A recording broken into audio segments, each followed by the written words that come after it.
Shack Together featuring Ozzie Mejia.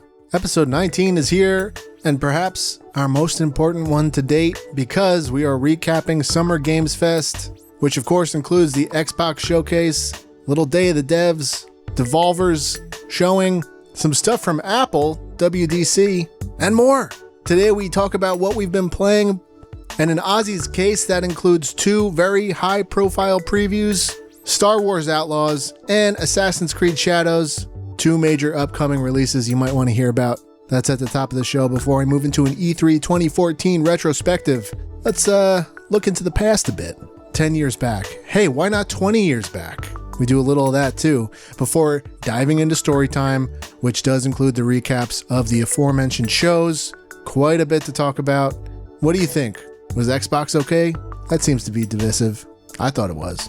Tune in to hear what the team thinks. Wow, what a great show. Thanks for listening as always. Here we go.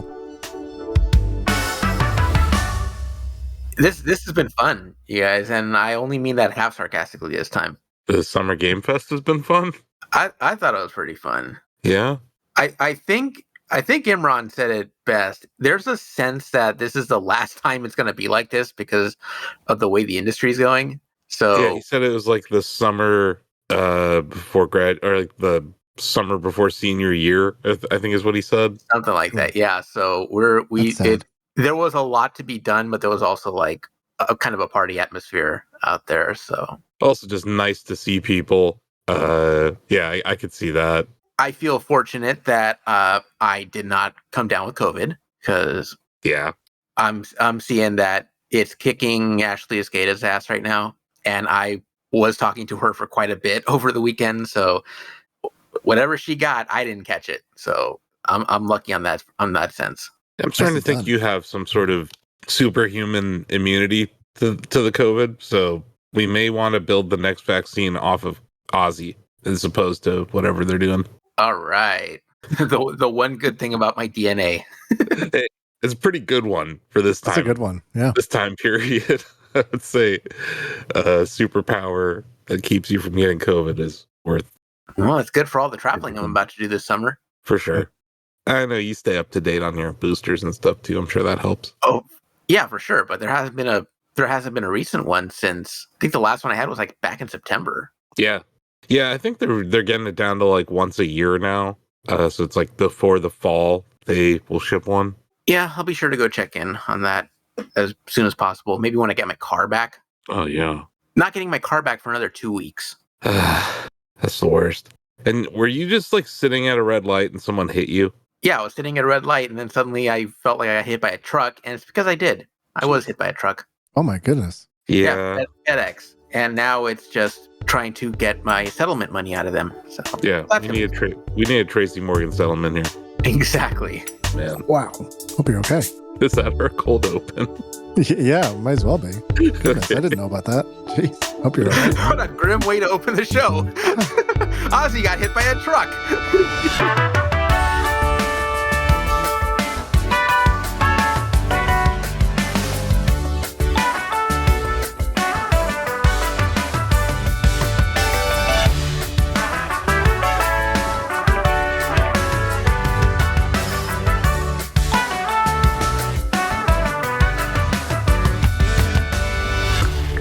You're listening to Shack Together, a Shacknews video game podcast where if you're Geoff Keighley, we recognize you as our benevolent god emperor of video games. I'm your host, Asif Khan, and today I'm not joined by my co-host, John Benyamine, who is some assignment in the metaverse. Our producer, Joe Stasio, is here, though. Hello. And fresh off of being just within feet of the benevolent god emperor, our senior editor, Ozzie Mejia, has joined us. I saw the radiant light coming around him and decided not to approach. Oh, man. Wow. Yeah, he was very busy, I'm sure. Very much so. I think he actually walked into my Dragon Age preview, right towards the middle. He's like, I want to check this out. So you're not going to say no to him. It's his event. I'm Geoff Keighley, see? He just knocks over the whatever person that was standing there. I can see it. No, he's a very nice person. Yeah. Well, I think we might talk about Summer Game Fest a little bit on this here podcast today. Just a tad. Yeah. So yeah, we ask people what they've been playing, but Joe is telling me to say, Ozzie, tell us about Star Wars Outlaws and Assassin's Creed Shadows. Oh my goodness. So Assassin's Creed Shadows, wow, we're getting right into it. Assassin's Creed Shadows is probably the first Assassin's Creed game that I've been looking forward to in years. Like, I've fallen off this series since probably before Syndicate. Like, I can't remember the last Assassin's Creed game that I played all the way through. It might have been Unity, which gives you an idea how long it's been. Yeah. 10 years or so. Yeah. But this idea that you can play dual protagonists, and you have basically the shinobi that does the traditional Assassin's Creed parkour with a samurai that has the traditional Assassin's Creed combat, and you add new stuff to both, I think it's freaking awesome. He has that bat that he can just smash people with. Oh, yeah, the two-handed club is just... Oh, you didn't even see everything. The demo I was in actually was seeing him finish shoes with a giant bear hug. He literally crushes their bones. I was like, that's awesome. Yeah, dude. Like a big John Stud bear hug, and like, oh, yeah. Yeah, the gameplay demo they showed publicly on the stream. Yeah, I could get what you're talking about, where there's going to be this balance of gameplay. But I think that's cool. Because, like, what you saw on the stream was Naue sneaking in. Like, you're going in through the roofs, you're going in the shadows and all that. Yasuke just goes in and, oh, by the way, there's whole day-night cycle weather patterns. Weather patterns are awesome because in the middle of a mission, it'll just start raining or it'll like start. It's not quite like Breath of the Wild stuff. That's more in like Monster Hunter, which we'll get to later. But the whole weather pattern and the dynamic seasons, a really cool feature that I want to see more of. But anyway, going back to Yasuke, like he can go into that same mission in the daytime and dude just walks through the front door. He's like, hey, I'm here. I'm going to punch your shit in. And he does. he starts like charging through gates like he's a juggernaut. Like, he starts knocking shit down because he's a big dude. Yeah. He can do that. And I thought that the difference between the two play styles is something that I'm really going to enjoy. So it's like they finally made an Assassin's Creed character for me because I'm like the Leroy Jenkins of that series. So. That's what he is, and he's so effective at doing it too. So I think we're both going to love this. I have this on my radar now. I thought it was going to be just another Assassin's Creed game I could skip. I don't want to skip this anymore. I want in. I've been impressed by every trailer they've shown and every little glimpse we've seen of it. I like the setting. I think it's going to be cool that it's in Japan. And then, I like the characters that they've chosen. I like how they're setting up the story. And I like that I can just bash people with a giant club. Like, it's just bear hug people to death. Like, you've never been able to do that in Assassin's Creed. That's just awesome. Exactly. Yeah. Oh, I'm looking forward to all that. That sounds fun as hell. So Star Wars Outlaws is another game that I've been looking forward to a lot. And this was my first chance to actually try it out. And they gave me a small vertical slice. And everything you saw in the demo during the stream, I didn't get to see that. So I thought this was really interesting. I got to take a look more at like the stealth gameplay, running through an Imperial space station and trying to set off alarms so that I can get stormtroopers out of there so I can make a daring escape. And then you have your whole wanted status and you got TIE fighters chasing after you. And once you clear them out, you're like, okay, you got to hack into the nearby beacon to kind of clear out your wanted status so it's not all GTA. So there's that. And my favorite thing about Star Wars Outlaws is Nyx, who I think might be our best pet this year. I know TJ says that the race is going to be close, but Nyx can do so much more than you were able to do with BD1 in Star Wars Jedi. Mm-hmm. Like BD1 is a great companion, and he's great for like hacking doors and such. Nyx works differently. Nyx works in a combat sense. Yeah. Where you can have him go for the face. If there are guys with grenades on their belts, you'd be like, Nyx, go set off the grenade. And he'll just set off the grenade. You just watch the guy explode. Nyx reminds me of a companion animal in Far Cry more than BD8. Yeah, I think that's what they're going for with this, and it's really effective. I love Nyx. I love the dynamic between Kay and Nyx. I wish I could have seen more of the missions. I think the demos that I got were all 20 minutes apiece, and I felt like they were really small. They gave you a really small taste of like everything you can expect, from stealth gameplay to like the platforming to space combat. So you did try space combat? I tried space combat, and I thought it was okay. And part of that is because of my biggest reservation for Outlaws is the controls. The controls are fine, but you're doing a lot of interacting with the right thumbstick, and that's weird to me. Like if I want to interact with like a door or like a hacking system. Like I'm used to using like X or A or like something like that, but right thumbstick. Like, did you have to click it in? Yeah. Oh, weird. Huh. Like R3 is your interact button. That's a weird one for me. That's gonna take me some time to get used to. But can you do a barrel roll? I could not do a barrel, not in that ship. No, it's one of those transport ships. It's like doing a barrel roll in the Millennium Falcon, which you can do. You can do, I guess. In the movies. They've done it multiple times in the movie. Okay, I'm just saying. Okay, bad example. No, you're right though. It's like a VW bus of the space, basically the one that Kay is flying. So I understand what you're saying. It's like more of like a cargo ship, but yeah. I definitely want to see more of it. I didn't get to experience like the open world aspect or like the crew building. Like there's so much more to this game that I haven't seen yet, and that I'm excited to check out at some point. So I will say this: like whenever there's a Star Wars game, LucasArts and Disney, they do a really good job of supplying like amazing assets to make the game with, and this game looks pretty sweet, just visually. The world building looks tremendous as well, so I'm excited to see more of that. But Ozzie, why are we back on Tatooine? Why do we always go to Tatooine? Okay, that surprised me because they went to Tatooine for the stream. I didn't go to Tatooine. I wasn't there at all. I was on a different planet, and then I was on a High Republic ship, and then I was on the Imperial Space Station. I never touched Tatooine. Okay, good. So that was they're like, now we're going to show you gameplay, and I'm like, Tatooine again. But Tatooine is to Star Wars what Earth is to literally any other franchise. I know, but it's like the Canton, Ohio of planets in the Star Wars universe. Like, you can find a better place anywhere is better. It's the center of the universe, and yet it's like the universe's biggest shithole. Isn't that amazing? Canton, Ohio. I'm just saying. That's awesome. No, I'm excited, and I've been burnt out of Star Wars for years now, so to get me excited about a Star Wars game, I think it's like you said, the variety of gameplay that they're offering seems really interesting.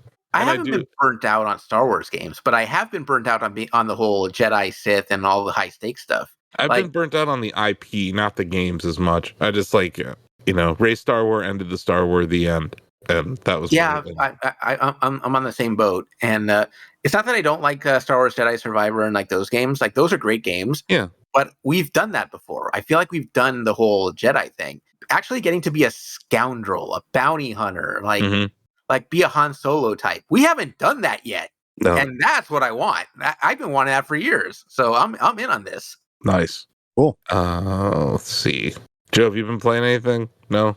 No, remember last week I was like stoked that we would get some cool surprise. I feel like I paid pretty decent attention. I didn't get any surprises. You got DLC for Alan Wake 2. Oh yeah, that's out. I forgot that was the shadow drop of the show. I mean, that's cool. People like that. I'm not saying that you had it. I'm just saying that there was a shadow drop. It was Alan Wake 2 DLC, and you had to have completed Alan Wake 2 to even play it. So yeah. It's better than what I'm hearing about the Elden Ring DLC, which is you have to beat this certain boss. And right now, there's a statistic going around that 60% of players have not beaten this boss yet. Yeah, that might be trouble. That's a guide in Shacknews when that comes up. Yeah, it is. But yeah, no, there's a bunch of people that haven't gotten to that place yet. I haven't gotten past the first boss in Elden Ring. I got a horse though. I have my spectral steed. Is it as cool a horse as M. Bison's new horse in Street Fighter? I would argue, yeah. I think the Celestial Steed in Elden Ring is one of the best horses in all of video games. But I really do like the Raul Julia shout out in that recent trailer. They went hard on that thing. I love it. Such a good callback, Ozzie. I was like, yes, I'm here for it. And I also love Bison, just playing as Bison. So yeah, am I excited for the Street Fighter 6 stuff. Crazy undead Bison is like the best thing I've seen in a long time. And we're just coming off Akuma. And I thought Akuma was the greatest thing we've seen in a long time. So they got some good villains. And then they also announced like Terry Bogard's come into the game. Yeah, Street Fighter. My first reaction when that trailer came on was I was like, you guys are not doing CBS 3. You guys are not doing CBS 3. And it turned out they're not doing CBS 3. So I was right. But boy, are they tipping their hat that they might like down the road. Or maybe Street Fighter 6 is SNK versus Cap. I don't know. The tease for one of our many interviews to come out of Summer Game Fest. I believe Greg interviewed them, and I wasn't there for it, but I think we had him ask about it. So we'll see how that goes. That'll always be great. But yeah. Well, Joe, yeah, if there were no shadow drops to get you in to play games, I guess I can mention the games I've been playing. Yes, please go ahead. Played a little bit of Vampire Survivors, no surprise. Yeah, Ozzie, that DLC got me completely back in the game. Like, I knew it would. I love it. You know the circular fire weapon? Have you ever maxed that out? I think I did, yeah. It's just like a field of fire that comes out of you. I love it. Yeah, I'm trying to unlock all the weapons, and I'm trying to unlock maybe not the weapons. I'm trying to unlock all the characters in Stanley's the DLC. missiles are so great as far as the weapons go. Like maxing out Stanley's missiles is the best. Missiles are cool. I do like when you max out the machine gun, how 2 drones appear and like it really gets going. But yeah, I can't. Because it's a very similar like evolution upgrading system to like what you see in the new Contra game. Beluga kind of works that way too, which is really cool. Yeah. No, they did stay true to the franchise and how the weapons like operate. Even like how there's like those floating pickups that you can shoot. Like they did a lot. That's really good. But yeah, still playing that game quite a bit. And then yeah, this will surprise no one. Maybe Joe, or maybe the people who always gasp when I say this. But I've been playing F-Zero 99. I know. Yeah. Yeah. Didn't have any wins. I did have a first. I had a first time experience for this. Okay. You know how there's that funnel before the race, right? You start out with everyone's on a line and it funnels you down into the racetrack. Right. I finished the funnel. You know, when you get to the finish line before the first lap, I was in first place. So I went. Wow, that's actually more impressive that your wins were all come from behind. Yeah. Everyone I've had has been come from behind. This one, I was actually first when the first lap started. So I got a little new logo for my badge that says first on it. But I spent like way too long trying to figure out what my new badge would look like. Yeah, so I didn't win anything, but I did have that win, which I thought was pretty neat. So there's like achievements inside of achievements that you can hit. Yeah, still loving it. There are, Ozzie, I don't know how the last time you played it was, but there's a bunch of mirror tracks now. And mirror might just be code for we added sweet jumps. Because like, I love it. There's like a mirror, Ozzie, silence, right? It's like all these right angle turns and shit. Yes. They added sweet jump shortcuts to it for the mirror track. Silence does not need jumps, though. I know. Oh, it's like deadly. It took a level that's already deadly, and it's like now you can just jump right off the level. And then yeah, Mute City 3 has like a series of sweet jumps. Red Canyon 2 has like there's that big ass jump where there's like the arrow jump, giant arrow. Yeah, they cut it in half. So they cut it in half. Yeah. So if you jump now. Yeah. Yeah, you can miss if you land in the sweet spot, you miss and you die. Awesome. That's ridiculous. There's this other one where they're like, it's like a very tiny jump on the side wall, but you can cut a corner doing it. I love stuff like that, and they've been adding that all over the place. Big Blue mirror track has a bunch of sweet jumps. So yeah, like me, I love sweet jumps, and the mirror tracks just all add sweet jumps. I finished 24th overall in the King Mirror Cup. So King League Mirror Cup was the first time I had played it. I died on Mirror Fire Field. Mirror File. It's just tough. But yeah, love it. The mirror tracks are great. I've been playing classic tracks still. Yeah, it's fun. Game's really good. Enjoying my time with it still. And then yeah, I just put in here that I was playing Shacknews CEO Simulator 2024 all weekend because it just felt like I was doing everything. Yeah, we were all of us were just totally in because everybody decided to just go out at once between like Summer Game Fest and Xbox and Apple and Destiny, and it all just kept coming one after another. It wouldn't stop. Yeah, like the amount of gameplay that had to be handled between Thursday and Monday was pretty daunting with the Greg on assignment. So, I counted 31 trailers from Xbox alone. Yeah. And luckily Denny and I were tag team in that one, and Denny was there for Summer Game Fest, the Geoff keynote. But yeah, there was just like this extraneous stuff, especially like Friday for us at Shacknews was pretty crazy because you had the Roaring Kitty live stream at noon. And then you I had didn't even Geoff. touch on that. Oh my God. Oh Wild my John God. Benyamine has appeared. Well, he heard you talk about Roaring Kitty and decided to jump in. Maybe it was that. Or maybe he has opinions on Summer Game Fest. Hi. Hey. Hey. I just stumbled in. Wow. Out of the Welcome to the metaverse. show. Just fell over the ottoman. I stand corrected. He's not in the metaverse. He's here. Wow. Whoop, And he whoop. came in time for me to ask you what you've been playing lately. Is that right? Yeah. Oh my did. goodness. I've been playing. What have I been playing? Oh, there's so much. It's been weeks. Fellas. It really has. It's I'm been guessing weeks. still Fortnite? Am I still a co-host? Has that I introduced been you as removed such. from me? No, that's I'm not very going nice. to I take just away the wanted- title. Thank you, sir. That's very nice. Yeah, no, I was like, oh my gosh, I felt the calling. Weirdly enough, I did play Fortnite yesterday. I knew it. They're about to add Metallica, so that's really cool. That's cool. Yeah, I mean, it's going with that theme of like the new season, which is a little bit more, vehicles, very Mad Maxy, which I think is kind of interesting. Those are the Rocket League vehicles, right? Well, if you hop in, like some of them are Rocket League, some of them turned into Rocket League vehicles, and then some of them just, I think they still have like the Mercedes Benz, like the okay. G-Wagon and things like that. Do you have to buy it, or can you just have a G-Wagon in the game? You just find it. Yes. Okay. Yeah, I think it's just around. But yeah, what have I been playing? Oh my gosh! Oh, you know what I've been playing? Ghost of Tsushima. Mm-hmm. Wow. Weird. And before that, Judgment.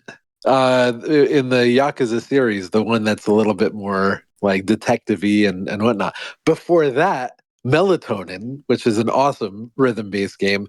Guys, it's too much. I can't. I'm giving you the scattershot thing. See, no, like I'm glad that you confirmed that you were playing Melatonin, not just taking Melatonin, because it was on our notes from a few weeks ago. I can't remember when, but it was on our game. It was on our like run of show notes that you were playing Melatonin, and I was like, maybe he's just using it to go to sleep. Like I don't know. It's such a I do both. I do both.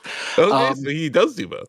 The game it mellows you out so much. The art style and the music is pretty awesome. I mean, it doesn't mellow you because then there's stressful moments and whatnot. But It's a puzzle game. It's more of a rhythm based game. Rhythm, and okay. yeah, which it's like the puzzle is to figure out what the rhythm is and then to just do that well. That's a lot of fun. I mean, that's something that, and that's like a 3-year-old game, right? Like that. I It's think not brand so. new. Yeah, I thought it was like, oh my god, I was like, wow, PS5. I haven't turned you on in like forever, and now Oh, I'm it's like, on PS5. Yeah. So that's how I played it. Huh.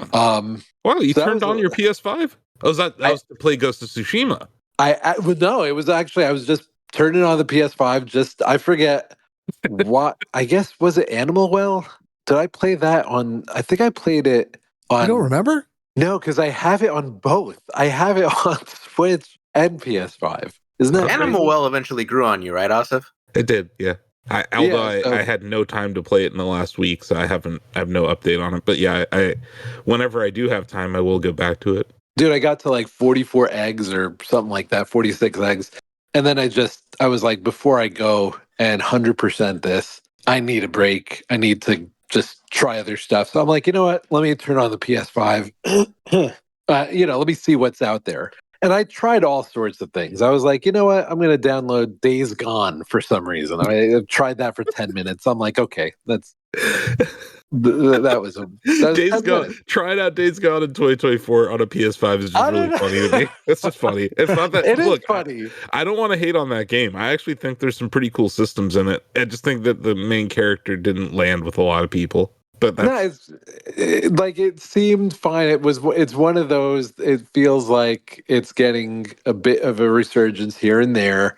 But it came out on PC last year or 2 years ago. I think that might be it. Maybe I don't know. So that's what I've been playing. That's the scatter shot. It's all over the place. Playing a lot of stuff. Sounds Ghost like of Tsushima's been. I'm trying to get like a few weeks in, like in what gorgeous 5-10 game. minutes. Tsushima's beautiful. Yeah, I think the set pieces and just the way they just the amount of leaves on screen or petals on screen at times is just crazy. I mean, I kind of just needed that. Like the gameplay is solid. It's not amazing. Like it's not super deep. No. It's fine, but Yeah. it's like it's a beautiful, beautiful Assassin's Creed style game. Beautiful. The enemy AI can be really dumb in that game at times. But outside of that, I have nothing bad to say. I really like those like showdown scenes too, where it's like so timed. Fun. Yeah, I think that stuff's cool. I'm just the duels, cutting heads here and there. I'm just smashing through everybody. Yeah, that game's anyway. great, and it just came out on PC a couple weeks ago, John. It's getting rave reviews on PC. I think that's why I picked it up or decided to check it out, because I saw a trailer for the PC version, and I'm like, I remember playing it for quite a bit when it first came out. It's definitely my vibe, my style of game. I think it's extremely popular. I think it was very popular, right? So obviously, like going to PC and whatnot. But I just wanted something, kind of pretty and somewhat mindless. And that sounds mean, like to Ghost of Tsushima. Actually, I think the storyline is pretty good. A good story, yeah, it's solid, yeah. So I'm giving it a go, and yeah, it's good. Definitely, that's a Sucker Punch game, right? Sucker Punch, yeah. They make good games. I like their stuff, and like you said, like they have stories in their games, but you can get through them without really paying attention, because it's just like, you're a good guy. You kill bad guys. Yeah, it's not very deep. There's not much of a twist. Judgment, on the other hand, it's a cool, different kind of game, and that's very much like after you're done with the chapter. Once you start the new one, it starts with a recap of the chapter you just played, but it does it in such a way that it's almost like a TV show, like previously on, and then they give you the spiel. And actually, the story is really solid. It's just, I don't know, maybe it's just I just don't have the attention span I used to. Maybe Fortnite ruined my attention span. Live service games in general might have done it. Because look, you're sitting here telling us about how you played Ghost of Tsushima, and you still haven't even touched Tears of the Kingdom. Yeah, no, I touched it. I touched it. He touched it. That's the update on the Tears of the Kingdom review by Johnny Touched It. I mean, I'm not gonna put it down. I mean, as in, like, I'm not gonna. You will play it when it's in 4K on Super Nintendo Switch next year. You're not wrong. That's what's gonna happen. You're not wrong, and I know that sounds super Take shallow. note, Doug Bowser. It is what it is. But seriously, what does Doug Bowser do? I like how you're on this crusade. I want to get him fired. I want his job. Yeah. It's not just like I want him fired. That's not it. No, I want his job, because I think I'd do a better job than him. And until someone tells me what Doug Bowser does, I'm going to keep saying it, because I don't think anyone knows. He's going to get the Nintendo Direct ready for next week, probably. Yeah. Is he going to be in the Direct, Ozzie? He might be. Did he get that job partly because of his name? I mean, I'm not even, it's not even rhetorical. I actually think he did. There's like a small percentage. If you got two candidates for a job and they're both very well qualified, but one is named Doug friggin' Bowser, and you're hiring for Nintendo, you're hiring Doug Bowser 10 out of 10 times. You're not flipping a coin. You're not going with, John Benyamine over Doug Bowser. I'm at Nintendo. This is amazing. Yeah. But then you don't use him at all in anything ever. I mean, that's because he's Doug Bowser. Anyway, sorry, I've derailed several segments already today. But yeah.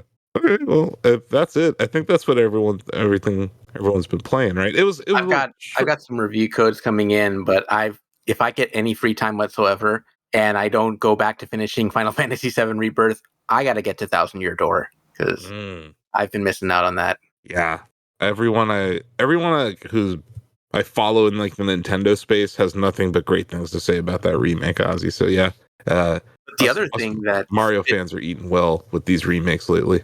But the other game that's been distracting me, aside from the usual Marvel Snap and Hearthstone stuff, the Rogue Prince of Persia has its hooks into me, and I got to see the new update over the weekend as well. That update is now live, Trial by Fire, and I want more of this world, and I want to see what other weapons they come up with, because right now the new weapon I tried was the censer, which is the incense jars and the chain. like it's 2 incense jars in a chain, like that the old ancient Persian weapon, and like it's really cool. Like you basically swing it around, and then like you hold down the button, and you just create a fire around you. I really like that thing. So Nice. I want to see what more I can get out of this game. But the Rogue's going to be in early access for a long time, so we'll have plenty of time to talk about that. That's cool though. I'm happy to see the Prince of Persia franchise get so much love from Ubisoft. And I just want to remind them that they own the Rayman IP. Sorry. Wow. Just do something, please. Wow. We're not rabbids. Anyway. I think more people want to see Beyond Good and Evil 2 come back. Oh, come on. They're like, why did they trick us that one time 10 years ago? I'm just glad we got a Skull and Bones update for season 3 coming. I saw that and I was like, oh, we're still doing this, huh? Yeah, we are. Anyway, Joe has a segment coming up. We should do the segment, right? Let's do it.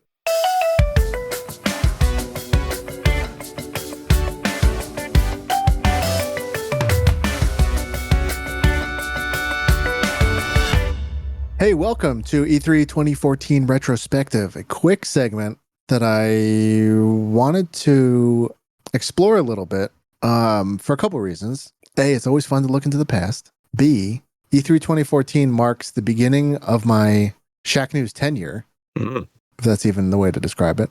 I joined the team right after, and I remember a lot of these announcements being celebrated in the office, you might say. Sure.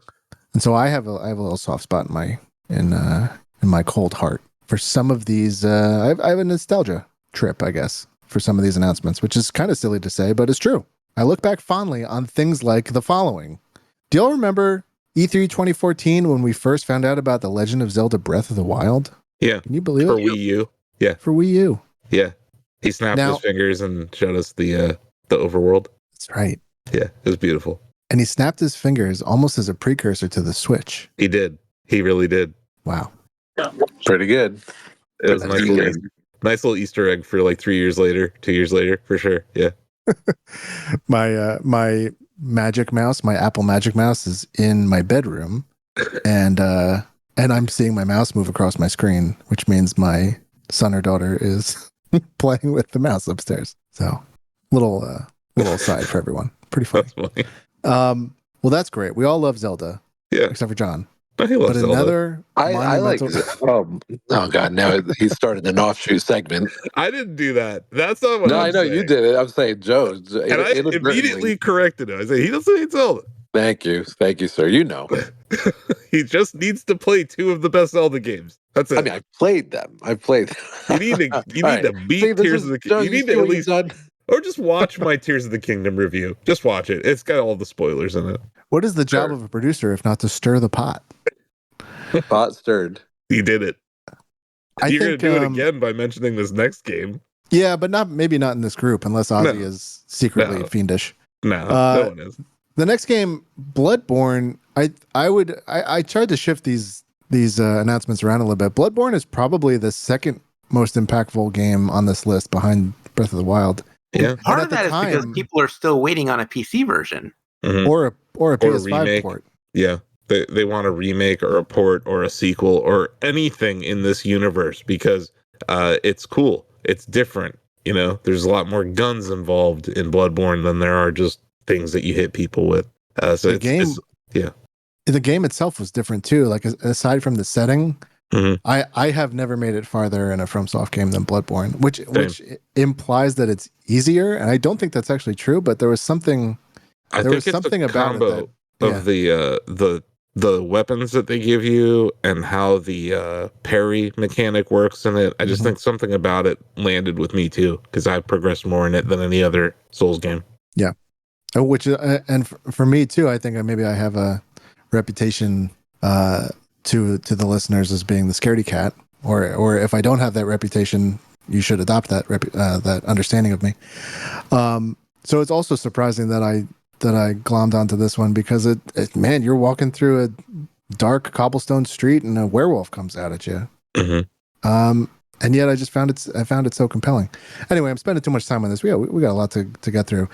I'm gonna name a couple games that were announced at E3 2014, or at least showed in depth. Maybe they were perhaps announced earlier than this, but they had their limelight this year. Halo Master Chief Collection was indeed announced this year, and that feels like ancient history to me. It's certainly older than Bloodborne for some reason. It took them a while to make that game run well, but it's great now. Yeah, finally. I'll say that much. Uncharted 4. That's an awesome game. I disagree, but a wrong. monumental. Perhaps I am, but a monumental release. I don't like the story, but I just mean like that game's stunning. I thought it was a great send off for that character, though. Yeah, you needed it, but like I don't know. It was stunning. It was stunning. I think 25 hours. Back to 2014, like seeing that trailer and just being like, "My God, that's the best looking game I've ever seen." I'm really surprised that it's been 10 years and they haven't run that series back with the daughter. Like I thought that would be coming for sure, but no, we had to get the Marky Mark movie out the door first.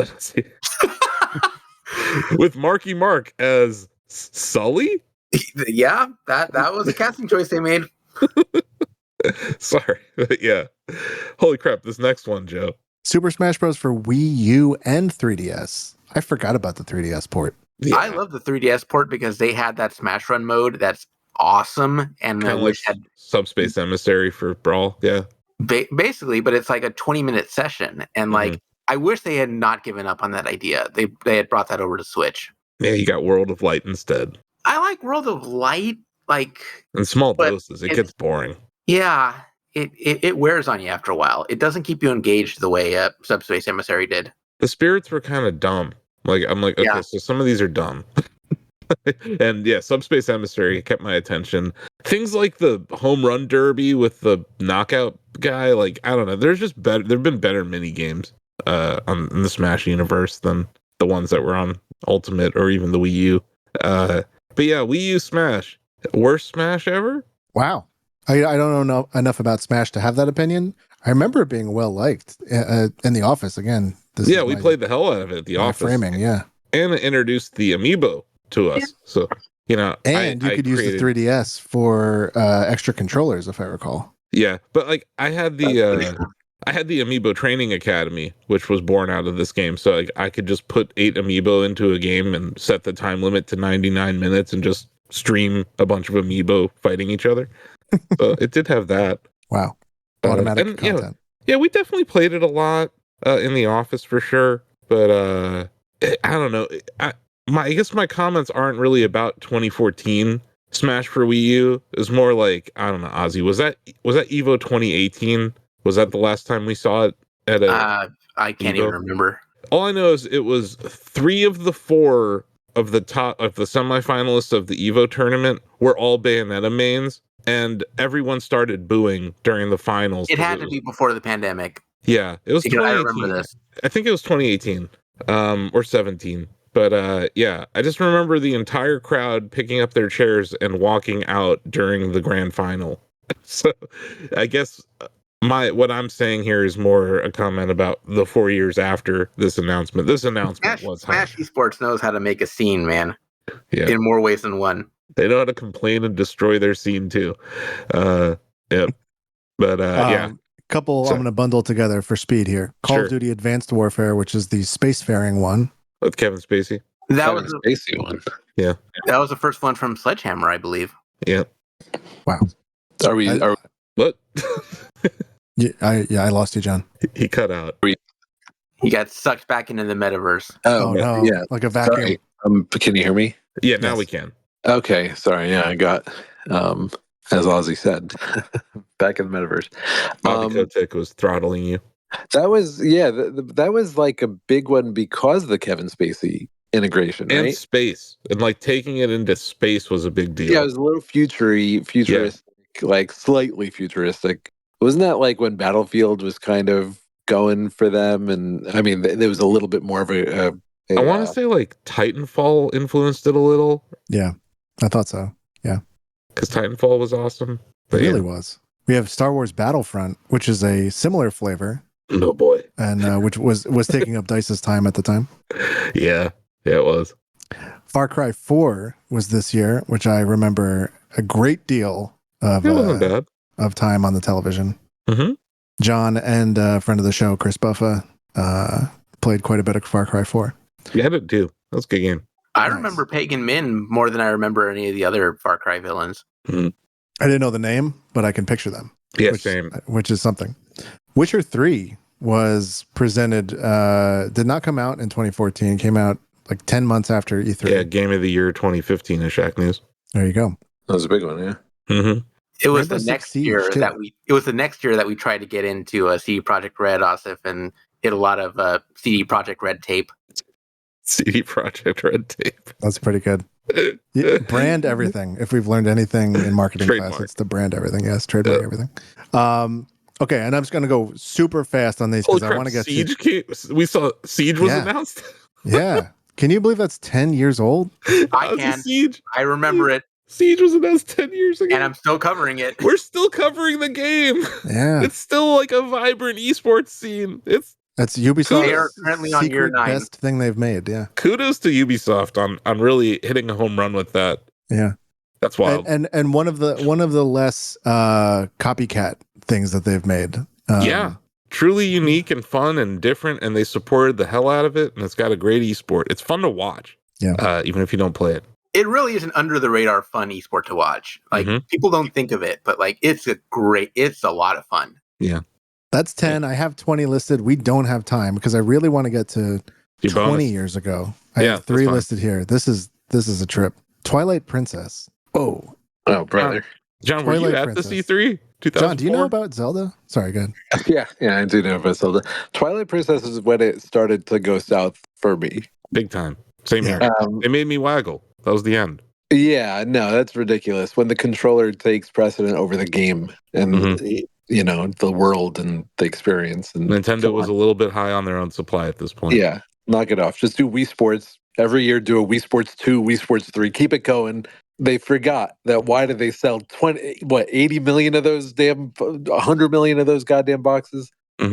Anyway, Twilight Princess was one of the worst games I've ever played. So drab, so dismal. Nope. And also a friggin' a step backwards. Like, y'all know, I mean, I think you know how I feel about Wind anything Waker. post Wind Waker. Post Wind Waker. Miyamoto wanted to go in a certain direction. Then the can I cuss? Anyway, I don't want to. Yes, you can. But the fucking games media. I'm sorry, and I sound like a goddamn right winger now. Oh my god, it's so cartoony. It's so cartoony. No, you assholes. It's an artistic decision. It's most stylized game ever. It's so there's a point. Let the man friggin' do his thing. And anyway, so then we got Twilight Princess with Waggle. Bums. That's all I got. In 2004, to be fair, in 2004, this was going to be a GameCube game, and we didn't know Waggle was coming yet. But we were still disappointed because it looked mid as hell. That's true. Yeah, yeah. It was just a step backwards. And then, you're right. Then they just shoehorned Waggle. Yeah. You can't shoehorn in Waggle. Right. They shoehorned in Waggle, and then they made me fish with Waggle. And I was like, I love fishing in Zelda, and you ruined it. In the first 15 minutes of the game, they ruined fishing. I was like, I can't do this. Fishing has never been the same in Zelda. Ever since. They have ruined, you know how you fish in Tears of the Kingdom and Breath of the Wild? You just swim up to the fish and hit A. That's how you fish in Zelda now. That's how bad fishing was in Tears of the Kingdom. I seriously, because we could go back. Because fishing in Ocarina of Time was better. Anyway, sorry. Wow. We are so fired up. I love it. Here, this will get you fired up because I know you guys were in league. Deep in this game, yeah. Halo 2. Yeah, hell yeah. It was showcased at E3. There's a demo.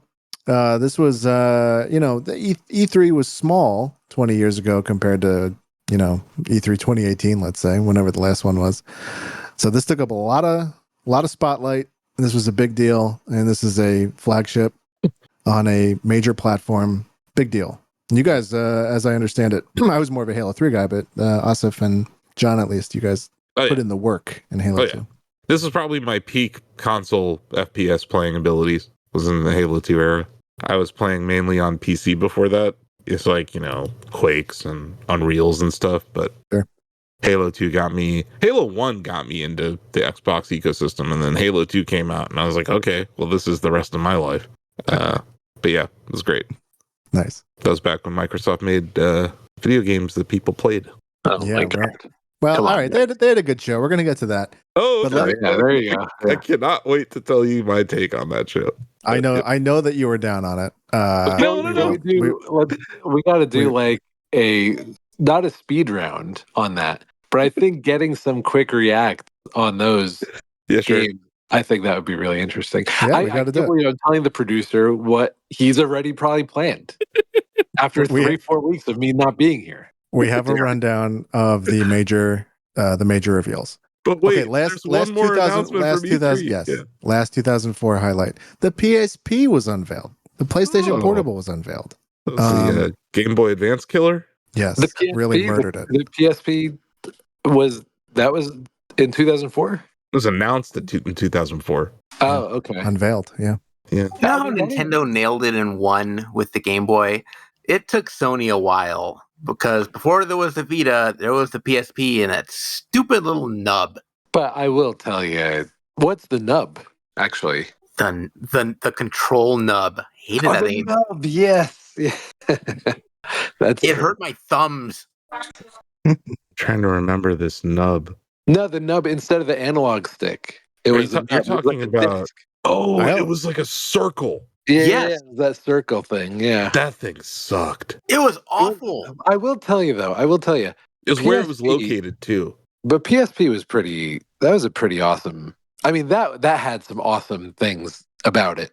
I don't think it got better. I don't think Vita made it better. By the way. Yeah, I don't know. I think Vita felt better to hold. Maybe, but like I didn't think the library was like. No, I don't know. PSP had the better library. PSP definitely had way more software support. They were really going hard at that time, and they were pushing. I can't remember what the format was for it, but it was like a proprietary Sony thing. UMD. That's right. Yeah, they were Universal Media. They were pushing that for like that was going to be like a portable DVD replacement or something. Like they were really this is the future kind of moment for them, and it didn't really work out. But my point about the nubbin, I feel like it was where it was located on the device that made it even more uncomfortable to use because it was like right on the bottom left, and it was like your hand was hanging off the device while you were holding it. It just I don't know. Yeah, it came and went. It did, but it definitely had a longer life than Vita did. Yes, and to John's point, the better library for sure. Mm-hmm. I mean, I just remember Wipeout being unbelievable. Ridge Racer was unreal, and also it was a gorgeous piece of hardware. It just from an industrial design point of view, like it was it was well made, portable. I mean, I don't remember. Maybe Game Boy Advance was awesome. That was a great little Game Boy Advance SP. And Game Boy Advance SP was pretty. The clamshell thing. Yeah, I think Nintendo's been good with the portables. I think that's their best handheld they've ever made. But yeah, this was if you held the original Game Boy Advance in your hand and then you held a PSP in your hand, you're like, this is a better device than the other one because Nintendo. One was definitely a toy, and this was before Nintendo said we're now essentially a toy company. I'm not saying that they say that, but like. Remember when Nintendo and Xbox and PlayStation were all competing with each other? And then Nintendo's like, yeah, we're not going to do that anymore. I guess that was the Wii, right? It was the arms race. The last time Nintendo was making hardware that was on par with its competitors was the GameCube. And then they stopped because GameCube didn't sell well. And then, the Wii happened. I remember that PSP, though, very fondly, actually. Not a big PlayStation guy, but that was a nice piece of hardware. It was just nice to see competition for Nintendo for once. And Sony had the IP to put on that device. It was like, I think it was the best handheld at the time for like JRPGs and a lot of stuff. It had a lot of great stuff. And like you mentioned, they had like 3 or 4 really solid racing games. And even like originals, I mean, they had a couple like, I mean, I remember Patapon was a really nice, like a fun thing. God damn. To E3. Remember E3, guys? Yeah. I always look forward to E3. It's like a little Christmas in June, I remember going to I guess, Joe, it was your first E3, and looking over, we were on the United flight.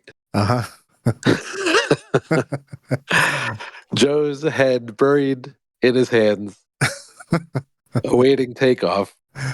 And I just remember that. I was like, what's funny? It's like I'm so cynical, like going back and forth to Cali, like the same thing. And it's like, no, it's still a trip. You know what I mean? Like that, Joe. I'm not making fun. Like Joe's that's like our okay. staff's B.A. Baracus. Like you need to dope him up if you're going to get him on a plane. And he just wakes up and he's in L.A. He's fine. I almost just punched him like one time, like an '80s movie. Just boom, Just knock him out. knock Exactly. out. That was what they did. If you watch the A-Team, they would literally knock out Mr. T to get him on the plane. Yeah, he might have just load him into the plane, just like a like cargo. Yeah, for real. So that was Joe. You were really close to. Anyway, good thing you got yourself on that plane. That was 2015, right? 2015 was the first time I went. Yeah. That was when we had the super hot devs and all sorts of stuff. Yeah, it was great. Awesome. Well, guys, thanks for going down memory lane with me. I'm going to pass it back to Asif so that we can do John's big idea of covering Summer Games Fest. Here we go. Hey. In rapid succession. So, wow, that was a great couple of segments there, Joe. It really was thought-provoking and made me feel old. But yeah, we'll be right back with story time, so stay tuned.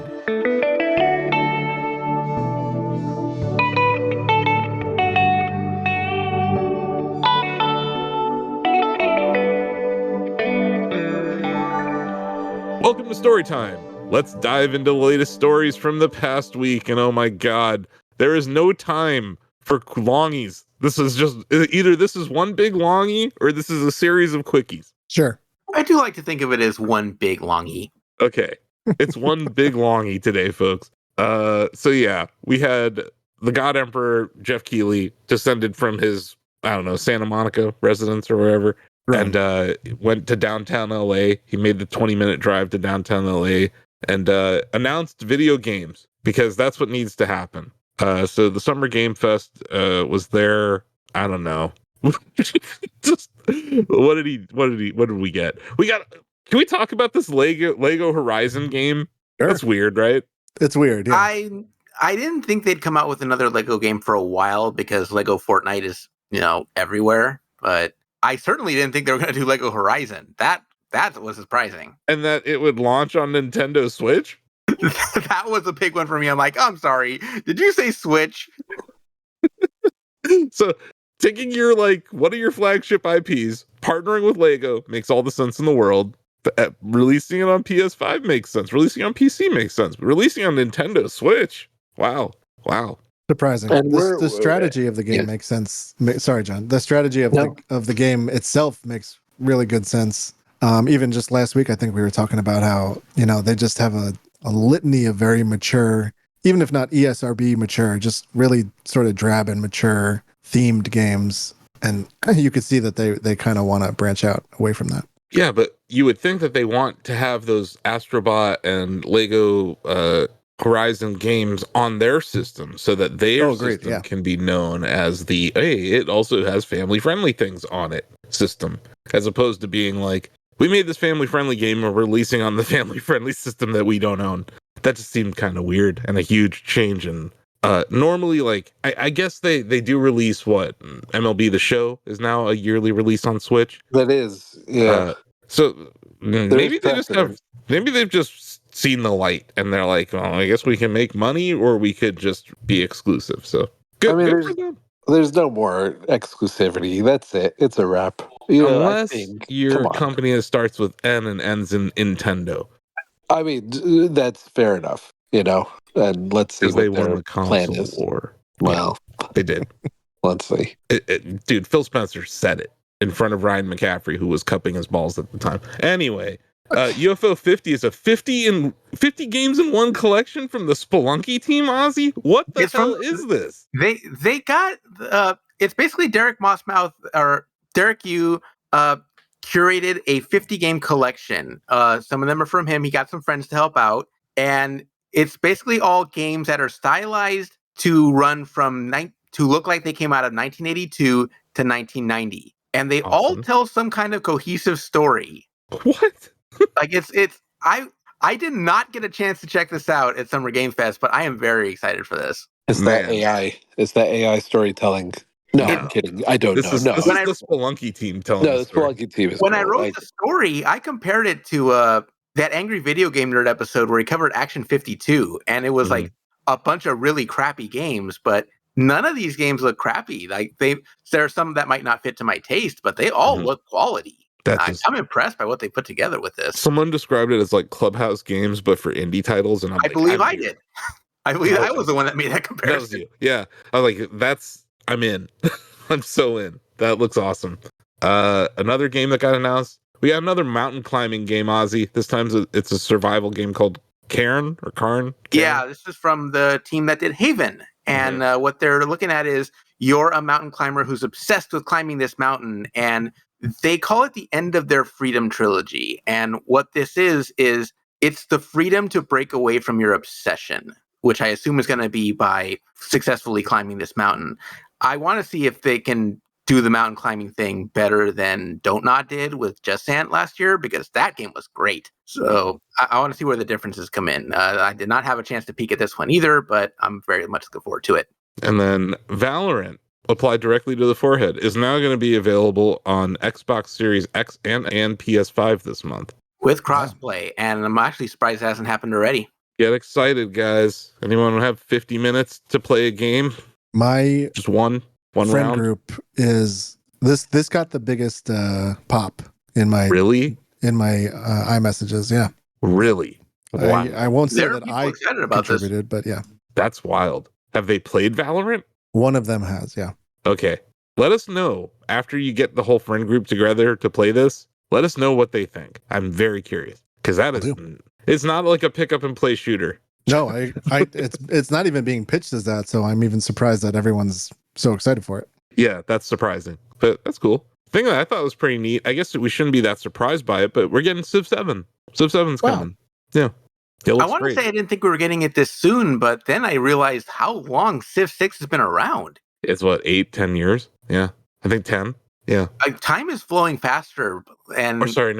Sorry, Civ 5 was 10 years ago. Yeah. I don't know. They're about like on every 5-year cadence for these games. So it's about time. Which is about a console cycle. Or what used to be a console cycle anyway. Yeah. I mean, obviously, that's still a game that does very well on PC too. So, but yeah, it's good to hear that the Sid Meier team is making another Civ game, because those games are fun. And what other game allows you to start a nuclear war with Gandhi? Not many. I can't name one. Yeah. Yeah. Night Dive Studios announced The Thing remastered, because they're just literally going to remake everything, I think, at this point. So yeah, good on them. My favorite title announced at Summer Game Fest, Mighty Morphin Power Rangers Rita's Rewind. I was completely shocked by this. And Digital Eclipse is making this game.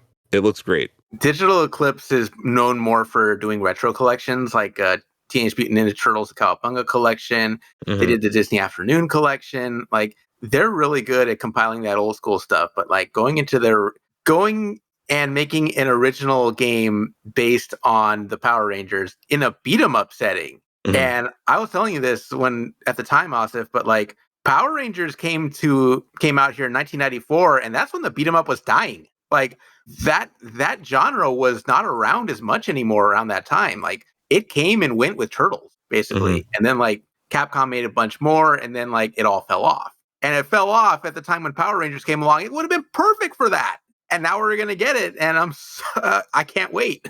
Yeah, I thought it looked great. The trailer looked fun, and yeah, I'm in. Let's see, what else? I'm trying to think, like, what was like Geoff's big thing that he announced? There was Alan Wake. The Alan Wake 2 DLC, we mentioned that. And Phantom Blade, which I believe we will have an interview on that coming soon to Shacknews. That's cool. Geoff also started the whole thing talking about the layoffs in the industry, but then also like pivoted to it being this like a thing about how people bootstrap their way through tough times and how the industry is evolving. Yeah, what did you think of that? Okay. He's right. The industry is evolving. I thought it was weird that he ended up being like, this was made by one person. I'm like, that doesn't... Okay. Yeah, I mean, I approve and applaud of any single solo dev that's out there trying to do stuff, but like for Geoff Keighley, the story came out that it cost $250,000 to $500,000 to get your game in here for a select group of people who aren't worthy, right? That's part of why it rang hollow to me. Exactly. It was strange to hear him say that at the beginning, and then like you see these like I think several people on Twitter were talking about this, where it was like because that Kotaku story came out when it did. I don't know if it was Kotaku or someone else. I saw Kotaku reporting on it. It made me ask the question every time I saw a trailer or an announcement during the event: was that paid or was that free? And I think that blurring that's going on at the Summer Game Fest is problematic. In that he's not disclosing what's an ad and what's not. And that makes it hard to tell if you should care about an announcement or not. Mm-hmm. So I thought that was kind of weird. I don't know. What do you guys think? Even when he does the right thing, he doesn't go all the way with it. Yeah, he could have gone harder with it, I think. We already mentioned Karen. Some highlights from the Day of the Devs that went right afterwards, Ozzie. We had like Pedal Runner.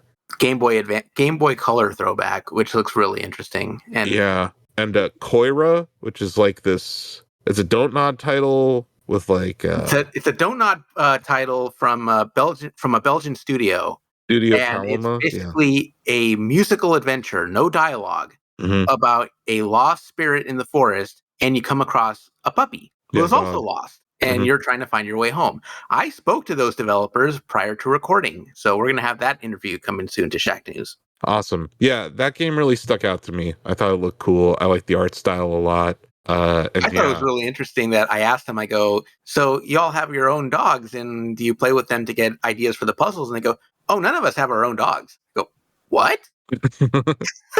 Wait, none of you are pet owners? That's wild. And then just a game that was at every showcase, I want to say, this weekend, Screenbound, looks awesome. I don't know if you guys have seen Screenbound. So it's very creative. For people who don't know, people listening, you're basically it's a first-person game, but you're holding a Game Boy like device in your hand, and you're playing a 2D side scroller on the screen.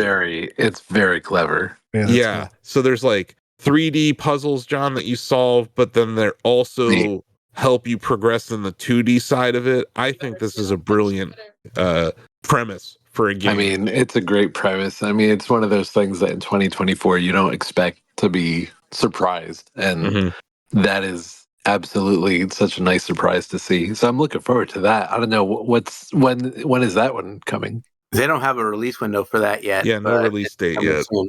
But it's in development, cool. And they said that they've had like a ton of wish lists this week, so it seems like everything's going really well for them, and I'm excited for that game, and I like seeing, like you said, John, just it's a new gaming experience. To see like a brand new kind of gaming experience in this year after everything, and yeah, this is a smaller team. Love it. It looks really cool. Let's see what else we got. Zoocosis looks kind of neat. Zoocosis is nightmare fuel, man. Yeah, that looks scary as hell, but it looks cool. As soon as they showed me the kangaroo with its pouch that has teeth, that has like a second mouth, it's like, oh god, nope, I'm gonna be seeing that tonight. Definitely a nightmare fuel kind of game, but I just thought, hey, that's kind of cool anyway. But yeah, those are some of the highlights from the Day of the Devs. Ozzie wrote up a breakdown of every announcement at the event if you want to check it out on our site. But we should move on to the Xbox event, right? Because that was... Oh, we're just skipping over Devolver. Devolver? I mean, I don't even know what story they're trying to tell with their showcases anymore. But as far as games go, at least there's the new one from Heart Machine that I'm a little curious about. Mm-hmm. But other than that... I think the games look good. Yeah, their games all look good. It's just their showcasing is... I don't know. Feels... Are we tired of the shtick yet? Or I am. Been tired of it. Been tired of it like for 3 or 4 years, John. It feels very 2014 marketing in 2024, which I don't care. I'm not like but it just feels like a little. They could do better for their games. That's Speaking of marketing, Dave Oshry over there at New Blood Interactive, he took out. I can't remember the name of the hotel, but it's across the street from the JW on Olympic. It's have the Courtyard and the Marriott. Yeah, it's a Marriott. Yeah. I think it's a Marriott. It is. A Courtyard or whatever. There's that black screen on it that has like ads running and stuff. He took out an ad just saying like, "I'm sorry if you lost your job this year. Know that you're still worth Like it's not your fault. And like it was a nice message from New Blood to like any devs who have been laid off. But yeah, just wanted to shout out Dave for still hating money and taking out an ad like that. And also Fallen Aces looked really cool. It was at multiple events over the weekend. But yeah, Fallen Aces looks Dave's cool. better at doing the Devolver thing than Devolver is. He really is. He really is. But he ends up just taking part in other presentations. He doesn't have to spin up his own. Like he's always part of Realms Deep in the fall, and then he's part of whatever. He likes to play around with the PC gaming showcase every now and then. That yeah, for sure. At Futures of Games or whatever, yeah, he'll be there. But anyway, back to Xbox. So do you guys want to hear my take before we break this down, or do you want me to save my take until after? I feel like you got to say it. Okay. You guys are all married, right? And John, you've been with Jill for like 8,000 years. It's been 8,000 years. Yeah. And look, I celebrate all 8,000 years. I celebrate all of your. I appreciate you. All of your guys' love, I celebrate. But as a single guy, I have a perspective here. Sure. Have you ever like been slow motion broken up with? Probably not. You're all married. This is what it was like the day before I got broken up with in college. We got to go to my favorite restaurant. We got my favorite food, right? Had dessert. We watched my favorite movie. All sorts of great things, right? And then the hatchet fell, right? Like afterwards. That's what this presentation felt like. It was like, sure, we can watch The Big Lebowski. Sure, we can go to your favorite restaurant. Like, of course, Gears of War Emergence Day. Who in their right mind would think that I'm not going to love that, right? Sure. Like, I love Gears and I love Emergence Day, but come on. You love that this doesn't have Kate Diaz in it. I do love that it doesn't have Kate Diaz in it, but it all feels like Microsoft is about to break up with us. Is all I'm saying. It's an interesting take for sure, and I think that's a pretty good take. I mean, it's like, look, heartbreaking take, but yeah, look, everything's gonna be great, guys. Just in 2025. Here's Fable. Here's Doom. Here's all these great things are coming in 2025. I promise, they're all gonna be great. Here's Perfect Dark. It looks awesome. But you know what? We're breaking up with you. Sorry. I mean, I get that part. Look, the first part, look at 2025 Fable, this and that and the other. That's just us not remembering E3 press conferences a little bit. That's been at E3 press conferences all day long, right? But it's that last part. You're just anticipating. Well, when's the shoe going to drop? I don't think the shoe's going to drop anytime. I don't think it's like. What are you expecting? Are you saying like? Phil Spencer, now just a game publisher? Like, sorry, I'm conflating two stories here. Phil Spencer spoke with IGN at the IGN Shillfest 2024. And when asked the question about shutting down Tango Gameworks, had this hat-in-hand response about how I'm more worried about the people and making sure they have severance. Yeah. I'm really worried about the developers, you guys. And it's like, shut the fuck up, dude. This is a $60 billion revenue company. You just bought back $4 billion of stock in the first quarter. But we were worried if we're going to be able to be profitable. Fuck off. This whole Xbox needs to be profitable bullshit. Why? Why does Xbox need to be profitable, guys?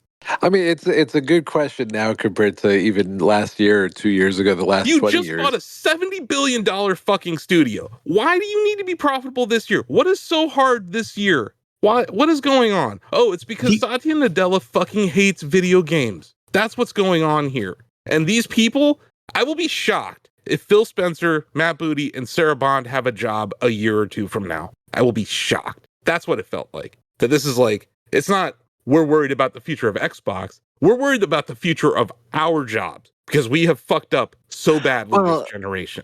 That is what I saw. Yeah, it did feel like... But to be fair to these developers, and I want to get the story back to these games, some of these games look awesome and have been worked on for years. In some cases, before they were even acquired by Microsoft. So like, I don't want to take away from any of these announcements, but the vibe I get from Xbox is that their head is on the chopping block because they're not profitable. But they have only been profitable 1 year since like they started this. So it's like, where did they suddenly get this religion? Is my question. And Ryan McCaffrey did a terrible job interviewing Phil Spencer, but that's not that surprising. But yeah. I mean, you could tell the disappointment and the hackneyed applause in the crowd. I mean, that's PR people doing their job, right?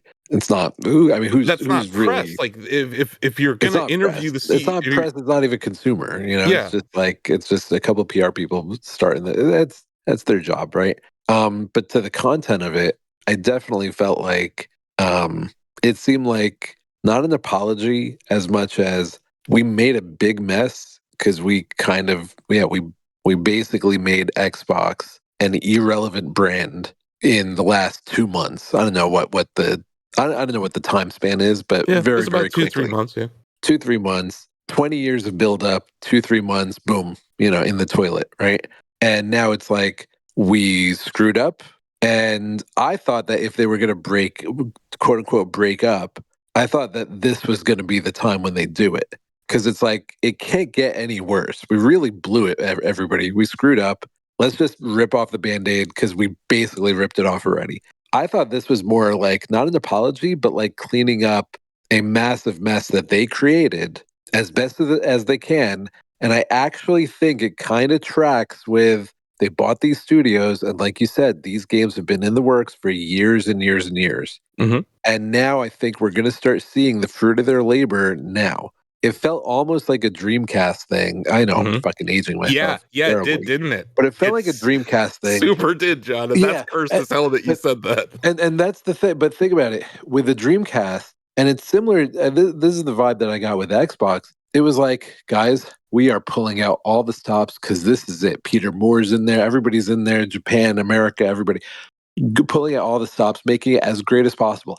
Anything that people wanted to get out the door was going out the door. Anything. Weird shit. Obviously Seaman, Sega Gaga, like different things like that. And it was just to try to stay alive. Yep. And I think that's where they're at. Now, vis-a-vis Microsoft or vis-a-vis the bigger market or whatever, I don't know. I don't know if I necessarily even see a distinction. I think it's just survival. And that's what I saw. I didn't see like, this is the nice time before we're going to finish this relationship with the consumer. I think if they wanted to, they would have done it very, very bluntly there. That was the time to do it. No, I think that they've done a good job of convincing Satya Nadella not to kill them all yet. And the whole promise. I don't mean kill. I'm sorry. I don't mean like them getting killed by Microsoft. I'm saying from a consumer standpoint. Why am I turning on my play? By the way, how funny. Why am I turning on my friggin' PlayStation? Because they had games on it. I mean, kinda. They had a game from 3 years ago you wanted to play, but still, it was a game. It was a game that you could play on it. I don't know. Yeah. All I know is that Game Pass is going to be their downfall. And I know that that's a controversial take or whatever, but no, this is the end. They are killing the industry with Game Pass, and they're going to kill themselves with Game Pass because they're putting COD on Game Pass. And that's the dumbest decision they could have made. But yeah, outside of that, I do want to talk about the games that I think look cool. I love Gears. I hate Gears 5. Gears 5 fucking sucks. Gears 4, decent, right? Fine. Those first three, though, Gears 1 through 3, I hold in very high regard. Some of my favorite games of all time. And I even like Gears Judgment, it's fine. This makes all the sense in the world to go to Emergence Day. Because at the time that Gears 1 shipped, I don't think the technology existed to make a game that could capture the immense nature of Emergence Day properly. So I'm excited to see what that looks like. Emergence Day is the day that the Locust Army attacked the surface, right? So it's like their first contact, right? So I think that's going to be interesting. To Ozzie's point earlier, this removes the need to talk about the new class of characters that were in Gears 5 that I really didn't like. So yeah, we're going to get Marcus and Dom working together again. They even referenced the first Gears trailer with a couple of keynotes from Mad World in the trailer. I did see that this was captured in engine, so it wasn't necessarily gameplay, but the Gears franchise has always been a celebration of the Unreal Engine, so I'm excited for it. This is like one of those games where I'm like, yeah, you know what? I am going to let Microsoft tear my heart out just one more time. But yeah, looking forward to that. Did they give us a release window or anything, Ozzie, on that? Or is it just we know it's coming? No, we just know it's coming. And that's the thing. A lot of these things don't have release windows. Like Perfect Dark doesn't have a release window. That's my point. So I don't even think you got a release date for Indy. Like Indiana Jones is supposed to be their big game this year, and they still don't have a release date. Yeah. That looked great, by the way. It does. Yeah. I thought that was cool. I mean, I thought the games like they all look kind of interesting. I mean, not all of them, but I thought it was a really, really good showcase. I thought just for the amount of games that were coming out, I mean, even the storytelling of something that I don't like Diablo this year. I just don't. It doesn't never grab me. And Diablo 4 is fine. Something really great about Matt Booty introducing the Vessel of Hatred expansion. There's something poetic about that. A little bit, right? You could tell there's a lot of catharsis in that cinematic and that titling. No, I thought it was pretty cool. I like seeing Gears. That scratches an itch, man. That's like that nostalgia thing. They hit it right. And then even Perfect Dark, I thought looked pretty neat. I don't know. I didn't have any. I'm sorry. I just don't know what that game is anymore. You know what it is? It's a whole different game in a whole different generation. Isn't that funny? Like we're coming at it with like some goggles, and I think for sure. Gears E-Day or whatever. I hope it is. It's like I want it to do well because I want that series to live on. But if they do the same stuff as before, it's kind of like if you've played GoldenEye recently, and maybe this is a shitty take, but like GoldenEye, you remember obviously as beautifully and as awesome as it was, and like if you play it, even the remake or whatever that just came out, it's like, oh yeah, this is this is okay. I will say that there's a GoldenEye. There's a GoldenEye source port, John, for PC. It's like a mod. Yeah. It's awesome because it doesn't. I think the controls and the way the buttons were assigned, because it was a one analog game, right? When it originally shipped. Maybe I think that's part of it. Like the whole C button aiming and stuff, like on the N64 is problematic. But if you apply a keyboard and mouse to that game with better graphics, it's really good still. It's good. Okay, so that's maybe a bad. I just want to throw that out there. But to your point, in my head, when I think of Perfect Dark, you're dead right. I'm thinking of the N64 sequel to GoldenEye, and I don't even think about the single player. I just think about the multiplayer, and that's where I'm kind of concerned because like I want that Perfect Dark with like those crazy weapons and I think we'll get there. I think it's returning to that because I actually, funny enough, I remember Perfect Dark not as much for the multiplayer. It definitely was to me a single player thing for me. Just it never hit like GoldenEye did, right? Yeah, my whole group of friends, we just moved from GoldenEye to Perfect Dark, and we just played every weekend. Yeah, it's funny. We stayed in GoldenEye. Yeah, no, that's fair. So, and we tried, but it's like, no, there was something. It's also the frame rate. I don't know if you remember, like the frame rate in multiplayer for Perfect Dark on 64 chugged. Because like there was a lot of GoldenEye smoke effects and stuff, but like they threw these like bombs in there that would create fog, and like you drop to like 7 frames per second in multiplayer. And it was acceptable. That's the funny thing. We just were okay with it back then. I mean, I think answering your question about what is Perfect Dark, I think it's not tied to the N64 thing at all. I think if it's an alien-based like sci-fi shooter, created in 2024 and this time, I'm actually really looking forward to that. Could be interesting.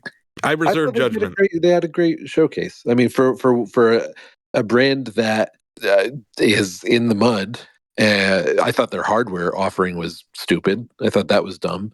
I hate that kind of thing. That's some Apple bullshit. She said it in the same sentence. She's like, our dedication to preserving video games. So we're shipping a bunch of all digital consoles. Yeah, all digital stuff, but also the memories. Like, come on, this is the cheapest thing you could do. So that's kind of disappointing. They made a white one, John. It's white. You can buy a white one. Yeah, I saw the black one with the green dots on it. Like, really? I don't know. Are people excited by that at all? No. This might be my age talking for real. Like maybe back in the day, I'd be like, "Oh my god, I have to get that."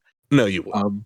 It's all it is more storage. It's not even a half upgrade. Like it's just they took away stuff. That was maybe what I was disappointed by, or maybe like not having a very sleek Apple TV like, I thought that was streaming only platform.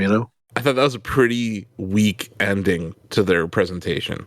And I hate that they keep saddling the disappointing announcements to Sarah Bond. That's not fair to her at all. But yeah, she she did her best to smile through that announcement. She does get thrown to the wolves more often than not. All the time, man. And it's like, I just, yeah, I don't know. It's her job, but it sucks. John, you love Fable, right? I do have very nice memories of Fable. Yeah. So we got the third look at this new Fable game. Every time they show it to us, it looks like a different game. I don't know what the hell I'm looking at. You know, I when I was watching that, I'm like, I just want to see the game now. Can't we just see the game? Like, what is it? Because you know what? If it's just a remake of I know it's not a remake, but if it's just like going Inspired, back to part one, inspired, and it's a reset or whatever, sure, cool. Actually, if it's just hitting that kind of mood, you know, establishing that kind of mood. But I want to see the gameplay. I thought the gameplay for that that one that I think was based in the South or something, was that? I forgot the name of that. Yes. It was like the southern one with the big alligator and stuff like that. And it was like a stop motion like cinematic, which was that's clever. I mean, dude, anything that's different is going to be interesting, right? So I thought like South of Midnight. Yeah. So they showed gameplay there. Even if Fable looks like that in terms of the gameplay, like they should have shown something, you know. Otherwise, it's another. They showed something. They showed a little Fable. Yeah. Did they show gameplay? Yeah. I don't know. But if you look at the last 3 times we've seen Fable, like if you go back and you look at the last time we saw Fable and the time before that, I don't know if there's any continuity across these announcements. But you know, it's fine. It's all I saw was, you know what? It's going back into cinematics and like stories and marketing, and that's kind of a shame. You know, like that's how I felt with a lot of this stuff. It felt. Don't like worry, day one Game Pass. You know what? Well, let's see. Day one on Game Pass. That'll make us money. That's going to be what makes us profitable. Yeah. Okay. You know what else was day one Game Pass? Hi-Fi Rush. Yeah. I mean, yeah. Dude, I was just 20 million people played it, John. 20 million people played it. That's kind of why I feel like there's a cloud over all this, because we've already seen with Hi-Fi Rush that like even if the game does well, like it's not going to save you. It's a Netflix show. It's like a good Netflix show that nobody ended up watching. It's the OA or one of these. What things. it is it's Raised by Wolves on HBO Max. Yeah, well, no, but you get like Netflix, and yeah, that's a good example too. Or it's Avenue 5 on HBO Max, or any good show on HBO Max that David Zaslav has killed because it didn't make enough money for our subscription service. I don't know what's going on. Fair. Why are we making more money by shoving everything into a subscription service when we were selling games for $60 a pop? I don't get it. No. I don't get it, guys. But we really worry about our developers. God. I mean, what do you want the guy to say, right? Like Ryan is throwing up softballs. I want him to say we fucked masquerading as hardballs, right? Like I want IGN to apologize. I would like an IGN apology more than I'd like a Microsoft apology, to be honest. Y'all still think that we're not living in a bunch of bullshit. No, we are living in a bunch of bullshit. I hear you. I'm with you. But like, this is all fucking bullshit. Like, the guy is up there as a PR dude, and I'm talking about both of them, right? Yeah. Ryan, the journalist, and the other guy. Like, just come out with the games. That's it. Just shut the fuck up. Come out with the games. We don't need to hear about. Speaking of which, you love the developers or not. Everybody sees through this shit. Let's get to the best part of this showcase. Yeah. Did you see Doom: The Dark Ages? I did see Doom: The Dark Ages. Holy we know shit. It's going to deliver. The gun, it's a machine gun where the ammo is a human skull, and then it shoots it into a bunch of fragments. That's awesome. Chainsaw shield that you can throw. I'm so fucking in. And the super shotgun looks great. And you know what we saw in that trailer? Mainly gameplay. Just a bunch of really, really cool looking gameplay. This looks interesting cool. as hell. I like that. It did. It looks really interesting. And that's a game that came out during the FTC hearing. We heard about this all the way back during Microsoft versus the FTC last year. So we knew this game was coming. We didn't know what it was going to look like. It looks awesome. I do worry that this means that Quake is dead, because this looks like Quake 1. If they were going to do a Quake 1 reboot, it would have been something like this. So yeah, I think the Quake franchise might be dead, which is weird because they're still holding QuakeCon this year. And it also led me to ask the question, like, what the hell is QuakeCon's big announcement? Is there a DoomCon? Is there a DoomCon? I have a hat that says DoomCon from 2019 because they rebranded QuakeCon 2019 to DoomCon. I think they're going to rebrand it. I mean, do you see Quake? Like, they really got to just go all in on Doom. They're eventually going to run out of Quake games to remaster. Well, this year Quake 3 is up, and that's largely considered the best Quake game. So if there was a time for this franchise to not die, it would be now. But I have a feeling, just based on what I saw in Doom's the Dark Ages, that like the original Quake kind of was set in a similar world. So yeah, I think Doom guy might be Ranger and Quake may be dead. But I don't care because that game looks fun as hell. It's going to be out on PS5, Xbox, and PC. And probably Super Nintendo Switch. Yep. They didn't say Switch, but it was heavily implied. That was the other thing I wanted to mention just real quick from the Phil Spencer IGN interview. He completely went back on what he said in February on that really cringy podcast that they had, where they said only these 4 games were going to be the only 4 games going multi-platform. He has flipped that entirely and said that basically everything they're doing is going to be multi-platform. So they basically died as a first-party developer over the weekend. Just neat. John, did you see the Starfield DLC announcement? I did. What are you thinking? As our Starfield player, you have over 80 hours played in this game, right? I do have over 80 hours. One full COVID-19, Sesh. About. Sesh. I believe. Yeah. I believe it's called a bout. A bout. It is a bout. So I've played one bout of Starfield. One I thought, you know what's funny? You know what? I like the thing is running, the trailer is running, and I'm like, okay, it's nice. I'm like happy that Starfield is there. Isn't it a weird feeling? It's not like excitement that I'm gonna like boot it up or anything. It's just like, oh, that's nice. I hope that they really make it. I hope they do well. Yeah, that's it. I mean, it should be like, oh my god, I gotta play this thing. I liked Starfield. I just can't find myself caring that much to nothing to go for it again. No. I mean, look, it seemed like a lot of. It seemed like they addressed some of the problems people had at launch, but then it's more for people who are like still playing it, like being able to customize your ship a little bit more, stuff like that. It's the folks who are like really hardcore right now, and they want the stuff to amp up their base. So I saw a bunch of that stuff. I think ultimately, I think Joe and we talked about it when it first came out. It's one of these games where it's like Skyrim. Give it 3 years. Like literally, it's almost like where Fallout 76 might be now. I'm almost now thinking about, do I want to take a look at Fallout 76? I keep hearing kind of good things about it. 4 years later, 5 years later. It's the best condition that game has ever been in right now. Yeah, no. So I think like that's where Starfield is after that initial bout. I'm like, okay, I'm going to stop here. I'll see you in 4 years.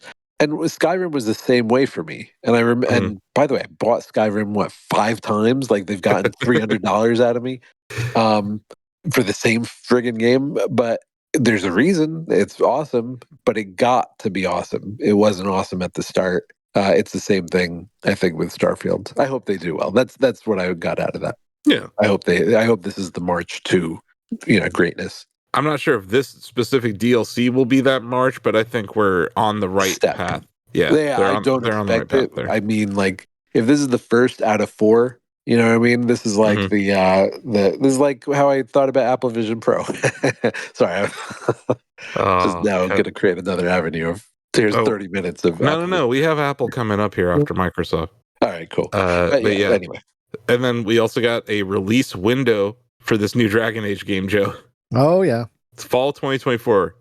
What did y'all think about this? Yeah, Ozzie has actually seen it. Yeah, so I have no real attachment to the past Dragon Age games. Like I didn't play a lot of Inquisition. I didn't play the other ones, and I saw the first hour of the Veilguard. I'm in. Okay. I don't know if it's the characters or I don't know if it's like how big they're making that world, but I'm very interested to see where this story goes. I think it's because the story reminds me a lot of that Dungeons and Dragons movie that came out last year. I get a lot of that same vibe. Interesting comparison. Did it seem to you or to anyone here, did it seem cheap? The trailer read cheap to me, I guess. Yeah, I don't have a more poetic way of saying the Dragon Age one. Yeah. It's funny. I was watching this with Jill, and not that we watch game trailers or anything. Nothing wrong with that. She's but I was It's perfectly just like, legal. There's nothing wrong with perfectly it. legal, but Didn't I'm do there anything like, weird or wrong. yeah, I'm like catching up on stuff, and I do like to get her take Mhm. on things implicit. And I don't say, hey, you got to watch this. And yeah, she was like, nah, this doesn't look good, does it? I'm like, I think the series is very popular, but this does feel a little bit corny. Mhm. So I Mhm. don't know. From a laywoman's perspective, it seemed corny. From my perspective, I think, like Ozzie said, I kind of have a similar background there. It's not a series that I'm familiar with at all. Does this make me want to check it out? Not necessarily. So I have a few people I follow on social who are like self-proclaimed, fanatics, because that's what everything is now on social media. But like they seem excited and they want to have sex with all the different characters that they saw in the trailer. So Sure. there's that. Like I think it's succeeded on that front of making its fans thirsty. But to your point about it looking kind of off, I agree. And I think it's just EA's influence on BioWare. Yeah. Think about the last BioWare title that we got. It wasn't Anthem, was it? It was Anthem. Oh, Was it God. Anthem? Anthem, how No. funny. Have they released BioWare something game? since then? Are you going to make me break my rule that I was never going to speak of Anthem again? I'm sorry, Ozzy. But yeah, Don't do that to Ozzy. I fucking hate that game. I'm sorry. It's awful. Yeah. I guess if you consider Mass Effect the Legendary Collection a release, I don't. okay, no, then the last new release was 2019 Anthem. I liked the Legendary Collection, to be clear, but I mean that's those good games. Yeah, put them in the collection. Great games. Please put them in a collection. Why don't you? Now, part of me wants to believe that this Dragon Age game has taken this long because they're actually really trying this time, and not because it's in development hell. Yeah, I don't know. It is being made at an EA studio though, so we'll see. But I kind of agree with Jill's take, and I'm super casual observer of this franchise. I don't play the games really. I was baffled when Inquisition won Game of the Year at Shacknews in 2014, but I didn't have a vote back then. I think it's really interesting the that first two games are great, guys. Even the Dragon Age fans that I talked to a lot of them at Summer Game Fest, people really get into this series. Mm-hmm. They didn't like the trailer either. Yeah, Greg Burke on our staff was one of those people who actually loves the series quite a bit, but was like very unimpressed by what he saw. So yeah, we'll see. Yeah, but Greg also wasn't as big a fan of the demo as I was. Mm-hmm. He goes in the other direction. He has a bad feeling about this. Yeah. So yeah, those were, I think, some of the highlights. Did we miss anything from the Xbox event? I think we covered everything. I mean, there were 31 trailers, so I'm sure we missed something.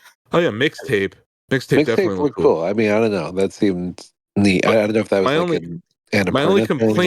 only complaint about mixtape is that the logo is a CD. That's a good call. Very okay, there are a couple games here, but start with mixtape. I'm interested in mixtape because that comes from the dev team behind The Artful Escape, and The Artful Escape was a really visually creative game. Yeah, and I also remember talking to the developers, and that dude who heads up the studio is a trip. I can't wait to talk to that guy again. Mm-hmm. I just want to mention. Sorry, go ahead, Ozzy.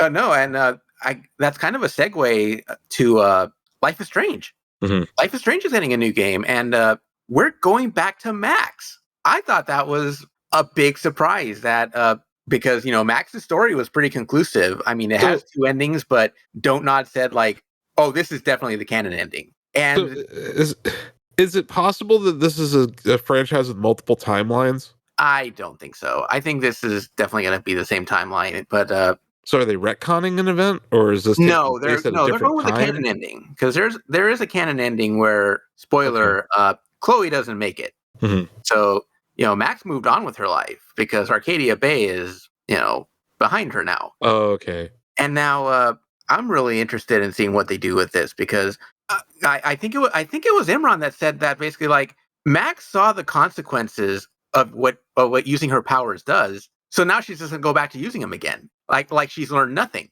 Yeah. But at the same time, like if her friend, and I'm assuming it's a friend and not something more, it's Life is Strange, you never know.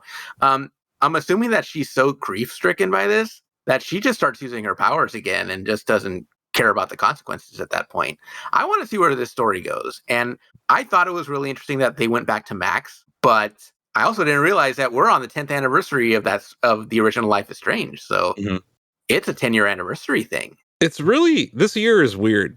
There's a lot of 10th anniversaries happening, and John, you would know, and Ozzie, you would know, like, this is our 10th anniversary of running Shacknews. So it's just kind of, it's weird seeing all these 10th anniversaries happen at the same time. Sure. I just want to mention the Wholesome Games Direct real quick. Yes, absolutely. It's great. If you haven't watched it, I recommend just going back on YouTube and watching it and wish listing like 50 things like I did. I think I saw a game that I think you might like a lot, John. It's called Discounty. You're running, it's like it's a supermarket store management sim, but it seems like it escalates very quickly. Like you go from like being a corner store to being like a Walmart kind of thing. It looks fun. That's not the one that starts in like rural Japan. That's a different one. No. There was one that was a convenience store, and it came out. You know, I mean, the trailer came out during the same weekend, and it was like just different. A rural market. Yeah, this is different. I know the one you're talking about, because like there were like genres that were being. I think there's a new genre of game that I determined from the Wholesome Games Direct where it's an open world game where you collect animals and bring them to some sort of a refuge. I saw like 50 games this weekend that were that weird. Which I get because they're non-violent games and stuff like that. It feels like we're still in the tail end of a bunch of people who were like trying to capture the Animal Crossing hype, but it's like years and years later now. Yeah, because small teams or whatever. But yeah, Discounty. I wanted to mention Pool with 4 R's, or sorry, Pool 4 O's. 4 O's. I was gonna say, like, there's no R in pool. I know, not poor. Pool. This is basically Suika game, but on a pool table. So if you remember Suika game, that was a game about like matching watermelons together and like various fruit as a puzzle game. So they made a puzzle game that takes place on a pool table. It's only on Steam right now. I think there's a free demo, and it's like $5 and it's 20% off right now, so you can get it for $4. I'm thinking about picking it up. There's also a game called Fruit Bus that looks awesome. I saw Fruit Bus at GDC and I really liked it. I don't know how to describe it, Ozzie. Is it like, what are you're running a food truck? Yeah, but you're also like the story is like you're gathering people to come to your grandma's house, but to do it, you have to fund your trip to all these places by selling things out of your truck. Exactly, it's your dying wish. It's so weird, man. I love it though. I love this influx of like these simulator type of games, and like I saw another one at GDC called that's because when you were talking about the what was that supermarket simulator you're talking about? Discounty. When you were talking about that, I thought you were talking about Inconveni, which is a Japanese convenience store. That's the one John was talking about. Inconveni. I like there are multiple. I like that there's more than one of these games. Yeah. I do want to also mention there was a game called Spilled with an exclamation point where you're basically navigating like it's third person perspective. You're a boat, but you help clean up oil spills. And I was like, that's cool. I thought that was a neat idea. So shout out to Bodie McBoatface. There's another game called Ila a Frosty Glide that was like about a witch who like instead of sitting on her broom, she skateboards on it kind of. And anything skating related, I'm gonna like.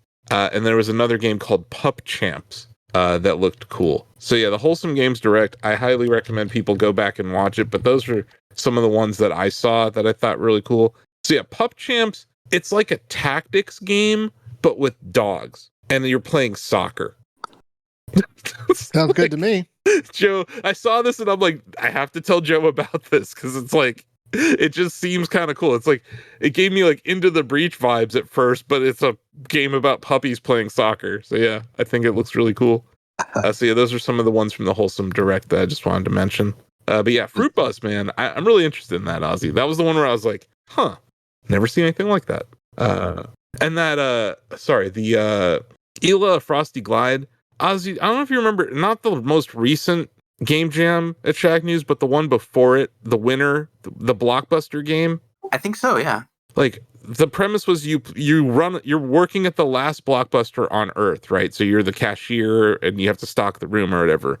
But in between customers, you go to the basement and there's this whole underworld where you're like a witch and you have to fly around the world and like fight enemies and stuff. But The then, whole thing sounded like a Devolver Digital joint. yeah, this game, Illa Frosty Glide, kind of gave me that vibe.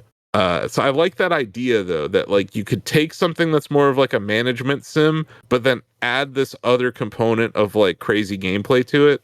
I think Illa Frosty Glide's kind of doing something similar. So I thought that was cool. But yeah. And then there were like 4 other things that happened over the weekend, right? There was the future of games, there's future of play, there was we mentioned Devolver kind of briefly. But yeah, anything else from the weekend before we move over to Apple? I think Apple's the big one. Right. And yeah, And I might have to drop right in the middle of Apple, but okay. Sorry about that. Just giving the heads up. Yeah, Unless no we problem. really On Apple, wind then. John up. Yeah. So anyway, Microsoft is changing its recall 11, the Windows 11 recall feature because of the complaints that I issued a few weeks ago. Clearly, also a bunch of security analysts showed how bad it can get, and someone even uploaded a tool to GitHub for how to rip people's recall off of their computers. So yeah, things are going great over at Windows. But yeah, speaking of hating on Windows, WWDC, Apple doing their thing. Let's get to the most important story. iPad finally got a calculator app. I mean, it's an awesome. It's a app. very good calculator. It's Like- I mean, this is what I would want when I was a kid, and I'm glad Can that you I- imagine? You kids never like- have to do math homework again. I mean, You- this is it. This is where schooling and education is going to change very dramatically over the next few years. I don't mean because of this calculator app, but this is So an here's my example question. of it. Is it going to make you smarter that this thing will tell you the answer to any equation? Is it going to make you smarter? Are you going to be better at math because of it? I think I want to say that it depends on what's the point that you're trying to make with the lesson, right? And I think with math, and I'm doing this in real time with these 2 kids, right? Yeah.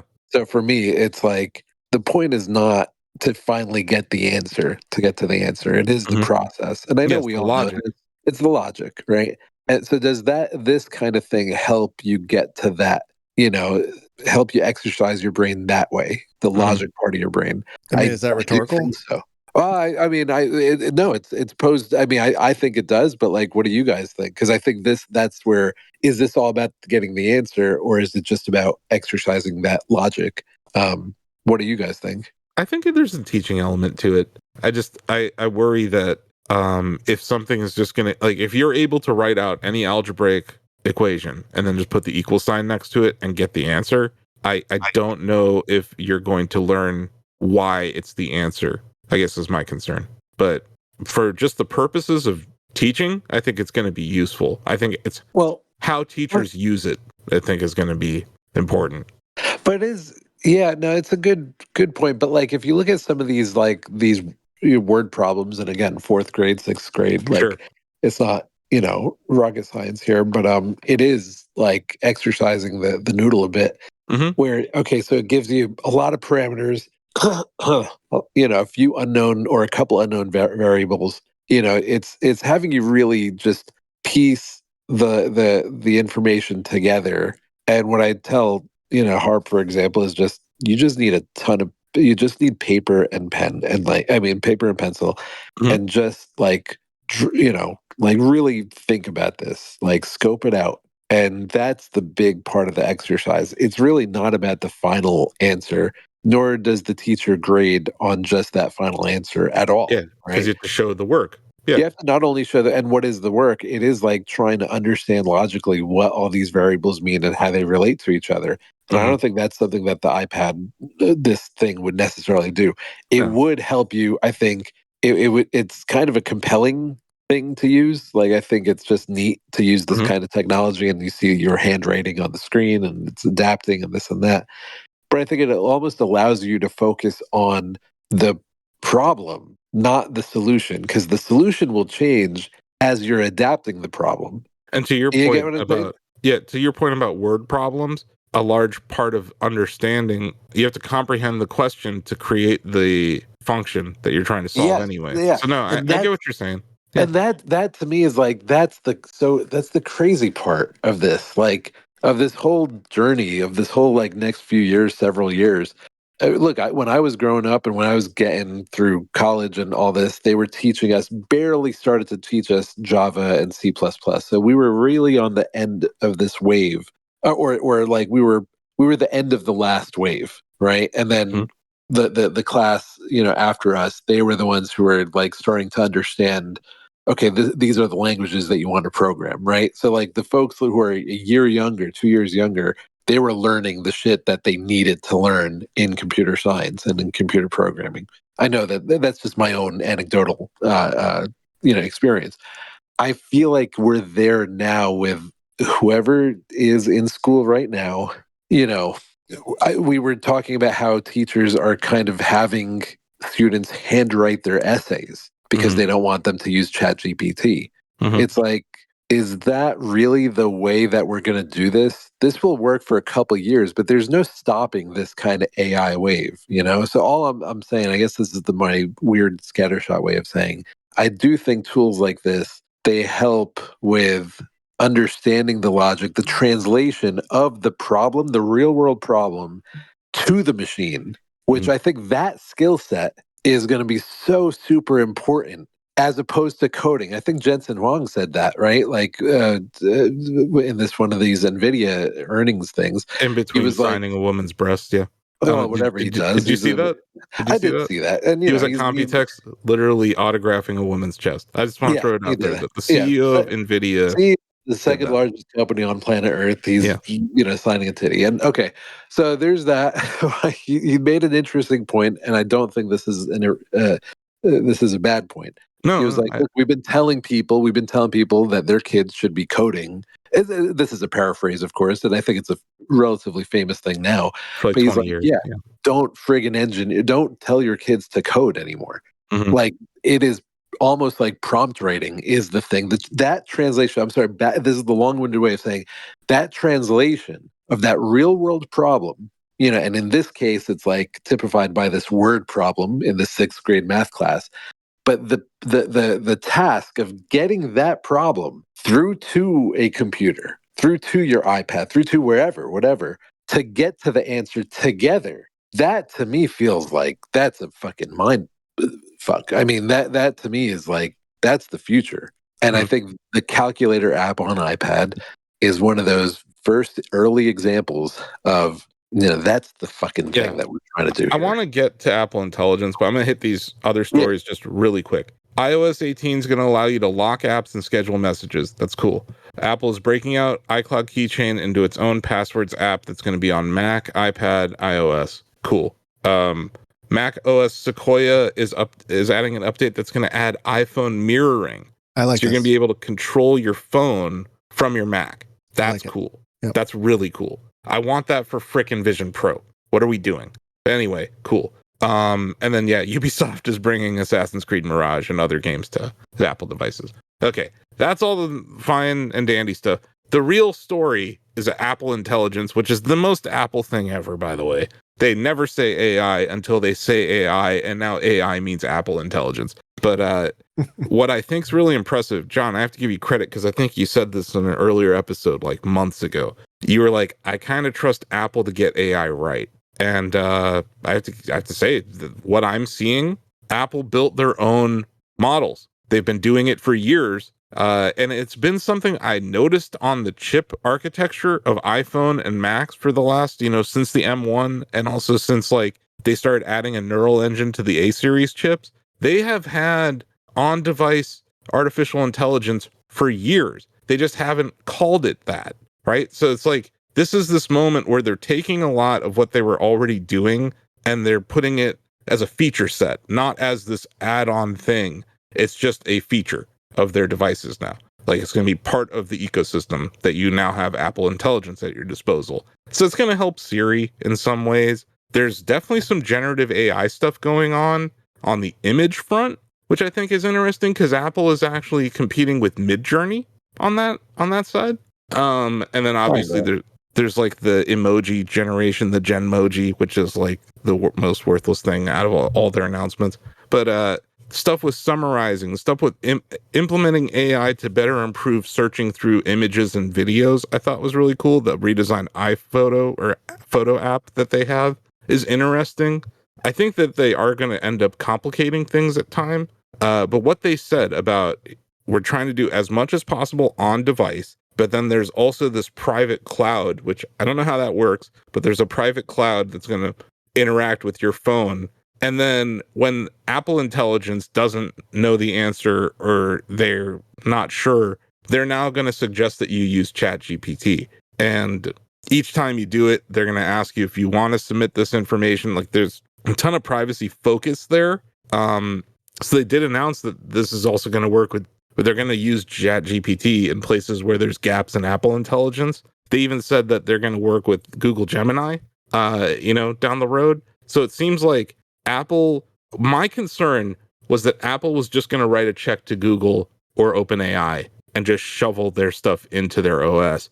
Apple instead has really been working on this for a while. And I think that the math notes that we were talking about, that expanded calculator app, is one really good example of how Apple applying AI to their stuff could improve the user experience. But yeah, one last thing I want to mention. Have you seen what they've done to the home screen?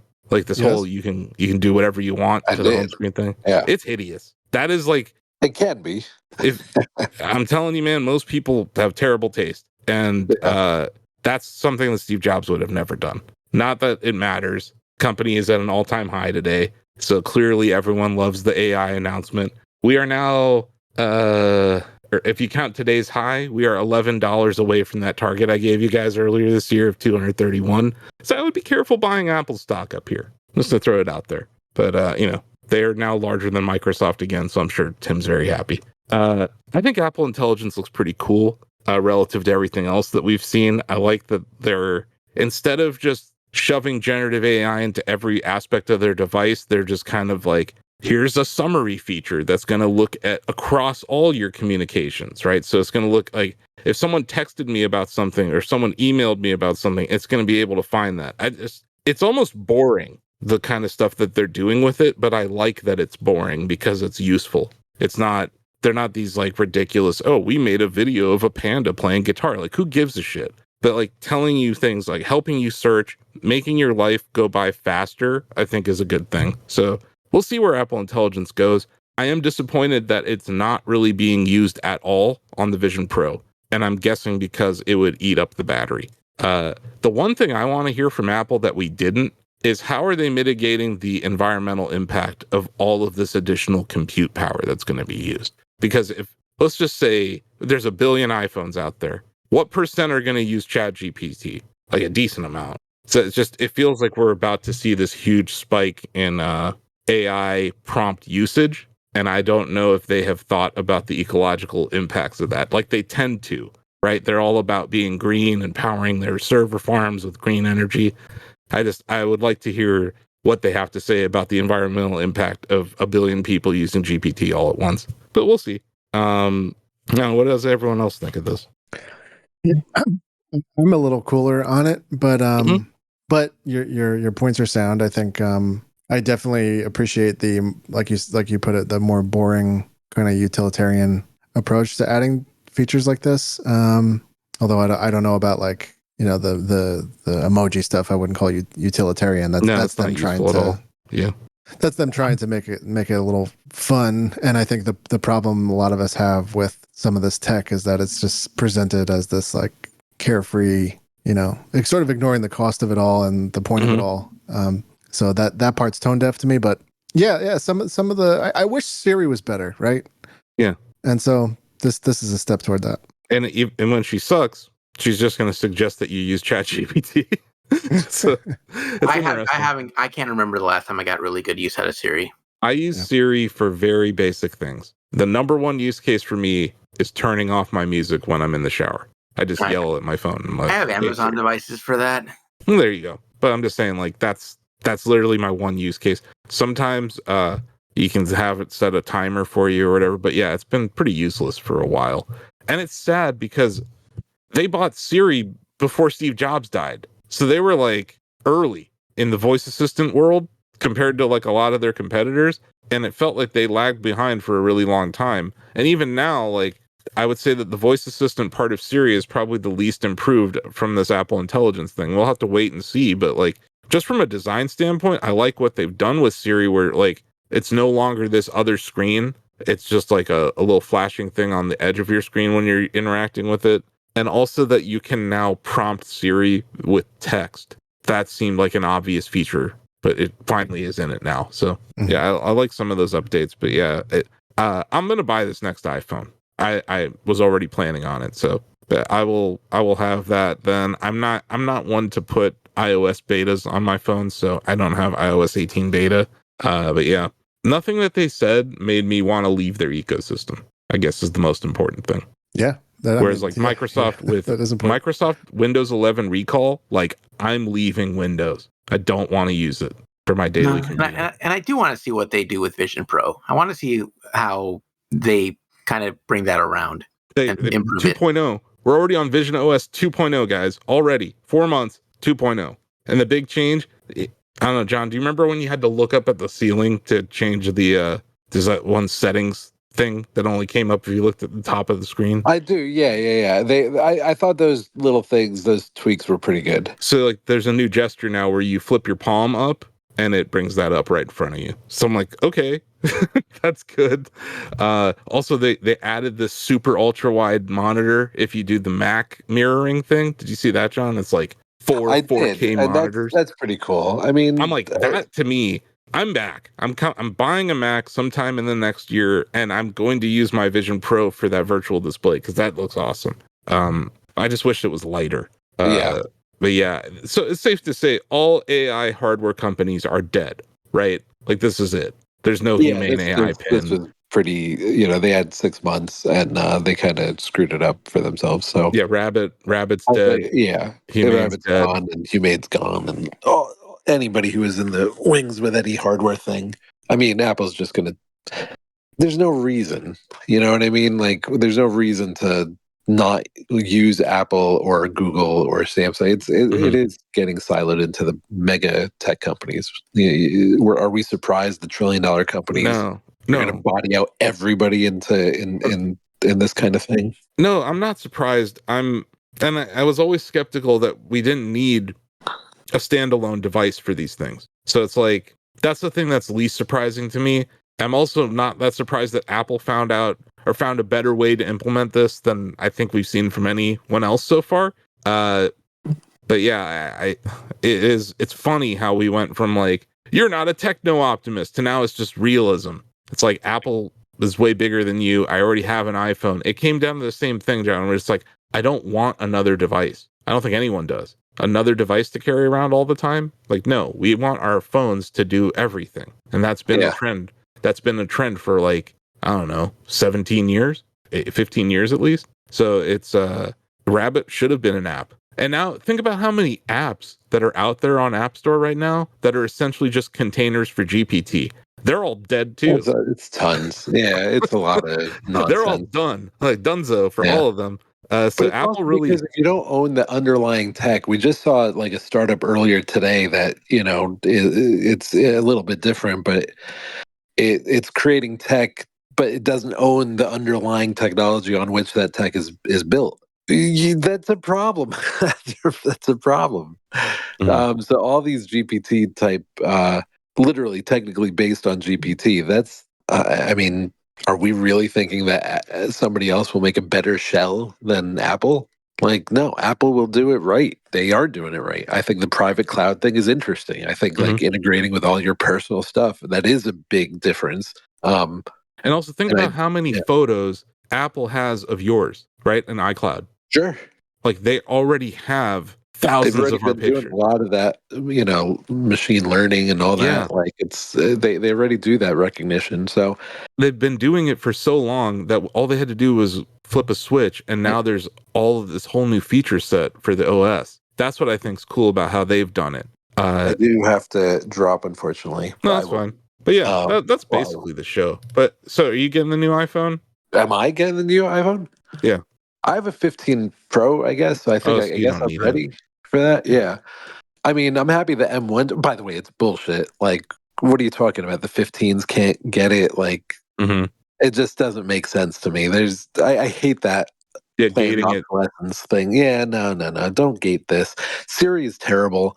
Make Siri so good for everybody, and they'll be forever with you with Apple. Because I do think Android's, it's not terrible. I was having questions like, do I really want to stay this locked into this ecosystem? But yeah, no, I think the fact that all the M1 laptops and desktops will have this, that's good at least. But not Vision Pro. Yeah, I guess not. Did they say that? Yeah, they did. It's weird. That's weird. It's weird. It's also weird to have a 2.0 already. I think that's like very strange to call it 2.0. Well, they got to just get moving, I think. I think at the very least, there were like 30 different, you know how like WWDC is not just a keynote, right? There's these like split off events and stuff. There were 30 different sessions dedicated to XR at WWDC. So they're not giving up on this. It's just that it is a abject failure as of right now, just hardware wise. But yeah, cool. Well, thanks for joining, John. I'm glad we could catch up. Yeah, and, thanks for having me. I gotta back to the metaverse. Yeah, just breathe. All right. Hey guys. Edit in some sort of teleport noise for him. There you go. That works. That you nailed it. That's why he's the producer, Ozzie. Yeah, I don't know. Is there anything else you guys want to say about this Apple shit? Oh yeah, Ubisoft had an event. They didn't even show us Just Dance. We mostly discussed Ubisoft at the start of the show, but yeah, it was Star Wars and yeah. They didn't really have a lot else. I mean, what are they going to talk about? The Skull and Bones update? The only thing I can say about that is I can't believe they're still supporting Skull and Bones. I don't know what's more surprising, Skull and Bones Season 3 or Vision iOS 2.0. One of those, both of them. There's a new Anno game, and I know that Anno is more in like Bill and TJ's wheelhouse, but like a lot of people are excited about that. So I'll give them that. It takes place in like 100-something AD or BC. Yeah, it's like Pax Romana era, that type of thing. So that was, but other than that, they didn't have a lot to show off. The era they chose looked cool. Yeah, so I don't know. I'm just going to ask both of you guys. The whole weekend, what was your favorite announcement? Favorite announcement? Single announcement? Yeah. Out of everybody. Out of everything. It's hard. It's hard. I'm excited for Gears. I'm excited for Dragon Age. And I'm not even being a Dragon Age guy, but looking at that, I'm stoked for it. And I was really impressed by Assassin's Creed. I'm not even going to lie. Like, I can't believe I'm this excited about an Assassin's Creed game in 2024. Yeah, I actually want to play this one. And Power Rangers. I'm stoked for Power Rangers. Yeah, Power Rangers was that was the thing that stuck out at Geoff's presentation for me. That was the one. But yeah, it's like picking out my two favorite children. I'm going to have to say Doom. I love Doom as well. I thought that was just the most impressive showing that I saw at the whole thing. I was like, yep, that's cool. I want to be excited about Perfect Dark, but I don't even know if Perfect Dark's actually going to make it to the finish line. I don't know what it is. So if it's not the game that I used to play and it's something new, I don't know if I'll have any nostalgic feels for it. Hopefully it's a good game. I'll say that much, but I don't know. I feel weird about that one. Joe, what do you think? Yeah, what was your favorite announcement? This is such a silly answer, but I only wish listed one game in the past 4 days, and it was a game called Pedal Runner during Day of the Devs. No, Pedal Runner looks great. Yeah, that does look cool. I'm very excited for that. That's fine. Well, great. I don't feel so silly, but yeah, you shouldn't. Pedal Runner look cool. There's just so many games, man. It was hard to keep track of everything, honestly. I didn't even talk about like some of the other stuff I saw, like Monster Hunter Wilds looks really intense, and the fact that they've gotten the loading screens out that you can just transition from base camp to like just going straight on the hunt. That's going to count for a lot. It's going to save hours of my life. It's so long. Yeah. And if you can cut out any time where you can, like you can cut out like any of the superfluous stuff, like that's great. And also, I can't say enough about that eating animation. That might be the best eating animation in a game I've ever seen. Is it cooking or just eating? It's cooking and eating. Okay, yeah. Like you can see the melted cheese, dude. Yeah. Cooking has been great. It's the most detailed chewing I've ever seen. That's awesome. No, Monster Hunter cooking has been delightful for years. I took over 10 years off of the series. Like, I know Monster Hunter World is beloved by everyone, but I was coming off of 400 hours in Ultimate Monster Hunter 3, so I was just like, I'm good. But it's been a while now, and I don't think we're going to get a Zelda anytime soon. So, yeah, this game, I'm committing. I will be playing Monster Hunter Wilds. I love the Monster Hunter formula where you have to be really good at it, but also you need a lot of luck on your side. Mhm. You need to feel like, okay, a sandstorm's coming. What a break that you've caught, because the sandstorm's going to distract the monster, or oh crap, like the monster's got running in a pack, and now the pack is stomping all over your camp. Like things like that. Like those stories that come out of these hunts are what make these games so great. And Wilds is going to have a lot of that. Yeah. And also it's coming out on PC at the same time as PlayStation and Xbox.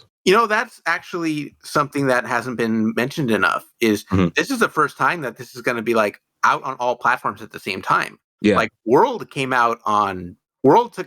while to come to PC. It took like 2 or 3 years. Yeah. Rise came out on Switch first, then went to PC, and is just now coming out on Xbox and PlayStation. Yeah, and we're seeing it with Monster Hunter Stories also, where it came out on just asynchronously. Yeah. So yeah, I think it's good that they're getting their stuff together and they're seeing the data. People love Monster Hunter World on PC. Like they love it. So yeah, why not give the people what they want? I'm so in. The one thing I would hope for is some sort of cross progression, because like if you are in a scenario where you want to play with friends on like different platforms, being able to not have to have a character for your PlayStation and a character for your PC, being able to progress on both platforms together would be nice. That might be too much of an ask here, but yeah, that would be the one. My one. And I don't always have friends available to me, so I do appreciate that I can summon NPC hunters. Mm-hmm. And just make a party of smart NPCs that'll keep an eye out for you when you're setting a trap and be like, okay, we're going to lure the monster to your trap. Like the NPCs are pretty smart in that game. Mm-hmm. I mean, they just shipped Dragon's Dogma 2 with some of the most some of the most impressive NPC tech ever. So yeah, if they Capcom might have had a better show than I gave them credit for. I have not gotten to see Path of the Goddess, but I will be seeing that very soon. So we'll have our impressions on that on Shacknews in a couple of weeks. But yeah, Monster Hunter Wilds definitely a good one to mention to the folks at home before we wrap up. Yeah, anything else? Is there anything else that we missed? I got to see Path of Exile 2 right before Summer Game Fest, and I was not feeling that at PAX West. I think it was because I didn't have a lot of time with it. I was on keyboard and mouse. A lot of factors to it, but I played it on PS5 and I'm in. And I especially love the refinements that they've made to the Witch, which is like, okay, being a necromancer is fun, but like, what if you can just like have like a smaller number of minions, but they're permanent, and they just like, if they get killed, they're on a cooldown and they'll come back later, and they can actually do stuff, and like they can unleash magic, and they can be snipers, and it's like, okay, that's a really cool addition. And I like that Path of Exile does things that are slightly different than Diablo, but still give you still scratch that Diablo itch. Yeah, I mean PoE 1 that had a run. PoE 2 getting couch co-op is huge. Mm-hmm. And the interface looks good. It doesn't get in the way at all. Good news. Geoff has tweeted out that he will grace us with another Summer Game Fest next year. That's June. Cool, but who else is going? And are they also going to be like in other places? Like we've said it's become E3, but more accurately, it's become GDC. Yeah, it's like GDC or CES level of sprawl, where you just have to go everywhere. Watching people try and scramble to get from Xbox back to Summer Game Fest, even though Xbox was still doing stuff all day, it was rough. Yeah. Oh, was the Xbox thing at the Nokia Theater or whatever the hell they call it now? No, it's at the Academy Theater. It's over by LACMA. Oh, Jesus. Yeah. It's a 20-minute drive without traffic. That's just rude to think that people wanted to do that. But the thing I'll say about it is the setup was really nice. I love the setup they had. I wish they could have that setup with LA Live's location. Oh my God. I'm looking at where it is on the map. Yeah. You were near like Chinatown, right? For Geoff? Yeah. I was closer to the Fashion District. The Fashion District, East Side. Yeah. Wow. Oh my God. No, I just wouldn't have gone. Yeah. I'm looking at how far it is. Imagine Greg trying to catch an Uber. No. I offered you guys. I said, do you guys think you might need Lee? And you're like, no, we're good. I'm like, okay. Look, we didn't know how this was going to go, but we're ready for next year. We will plan accordingly. Next year, I'm sending another person. Very good. That's my big takeaway. I like looking at Ozzie's workload and Greg's workload and the amount of appointments that we were offered and some we had to pass on. I'm like, okay, we're gonna send a third, which means there's gonna be even less people on the home team, which is God help us.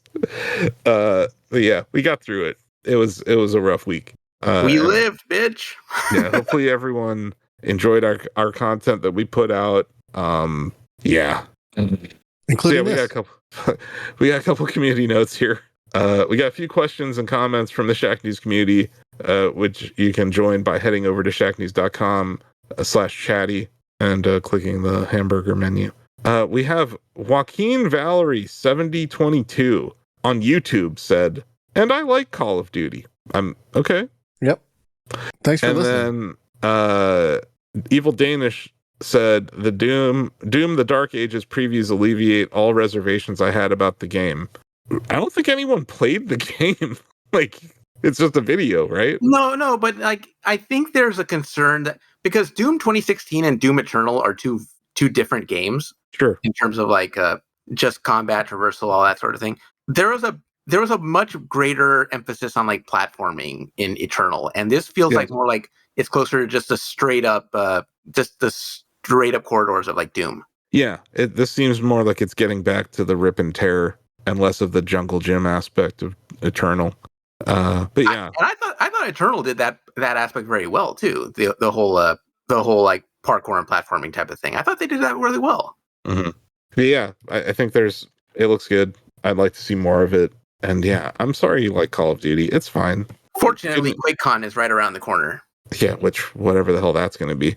I'm guessing this person probably watched the Call of Duty Black Ops 6 Direct. I had to miss it. I saw it. Whatever. Yeah, just one of those sort of stream of consciousness comments on YouTube. Yeah. George H.W. Bush is featured in the trailer, so who wouldn't love that? Mm-hmm. Yeah, I was confused about that at first, and then I was reminded that we're there on the Black Ops storyline. So we're gonna retcon the Gulf War now, so that's cool. Wait till we get to Iraq. It takes place there. Wait till we get to Iraq again. I should say. God, I can't. This country. That's a whole other conversation. No, that's all good. This was a long show. This was a long week. I don't know if you can tell, Joe. I'm fucking dead. Like, just you can't take my weekend in a way because Joe got to watch like the past weekend like as a fan, mostly, and like that's the way to experience it. And I have a friend that I talked to her like throughout the weekend, like just watching her experience this through the eyes of like just average person. It's like it's wonderful. It's like Christmas. Yeah. Whereas for us, it's like we're working Christmas. You cannot take my weekend away from me. It's just this when I recharge. So this week has been brutal. And yeah, there's a lot of I want to congratulate all the devs on their announcements. These are years in the making. So I know that there's a ton, we didn't mention it, but like Avowed looks cool. Like there's a ton of stuff that's coming. Yeah. Devs big and small, like whether it's like the big ones at the Xbox showcase or like the smaller ones at the Wholesome Direct or the ones we didn't even mention, like Future Showcase, PC Gaming Show. I mentioned, PC Game Show. Yeah. But yeah, there's just so much stuff going on, man. But yeah, we did a good job at Shacknews trying to cover it all for you. So head over there, read all of our articles, read Ozzy's. We're excited to play your games if we get the time, of course. Time not Astrobot. No Astrobot for you, Ozzy. Ah. Yeah, no. Astrobot was there, Joe. Hey, I'm looking. We weren't allowed. It's okay. You'll get your chance. I'm sure I will. But yeah, I'll have to dust off my PlayStation. We needed Greg with his giant camera hat. Yeah. Yeah. That's it. That's the show. Wow. We did Go home, Asif. God damn. That's going to do it for today's show. Subscribe on your podcast app of choice. Tune in every Friday for more Shack Together. Joe, is this going up on Thursday? Right? This will go up on time. So Thursday is the GameStop shareholder meeting. So I'm going to record 2 reactions. Wow, that certainly was a crazy announcement at the GameStop shareholder meeting. And then secondly, wow, they announced nothing at the GameStop shareholder meeting. So there you go. Wow. Okay. Sound drops for the future. just future-proofing our podcast here. Because we know there's going to be someone like, what, you didn't mention GME? Roar! It's like, yeah, we recorded it the day before, so There's your 2 reactions. We'll see what happens. Wu-Tang. Right. That's it. So we're gonna wave at our camera that's not on and say bye and all that stuff now. So bye. Ozzie, I always actually wave again. when you do this. Yeah, thanks, Ozzie. I do too. Thank you for joining the Shacknews Extended Podcast Universe again, Ozzie. The Sipu, as the kids call it at home. I believe this is my 3rd time on the show, and I always love doing it. Nice. And yeah, thanks for you and Greg did some great coverage out there in LA. So we're very happy to help the away team. I'm trying to think of what the next preview is. I think it's time to cover a Metaphor Refantasio, which that's one that's flown under the radar over the past. That shouldn't be, because that's going to be badass. The music is epic. Uh-huh. Oh, that by itself has me sold. Let me introduce you to Persona 5 Royal. That's an amazing soundtrack. I'm very much looking forward to that game. So looking forward to that preview. But yeah, we did it. We're waving. We're saying bye. We're waving and saying goodbye. Goodbye. Bye. Thank you. Goodbye. I don't want the Celtics to win.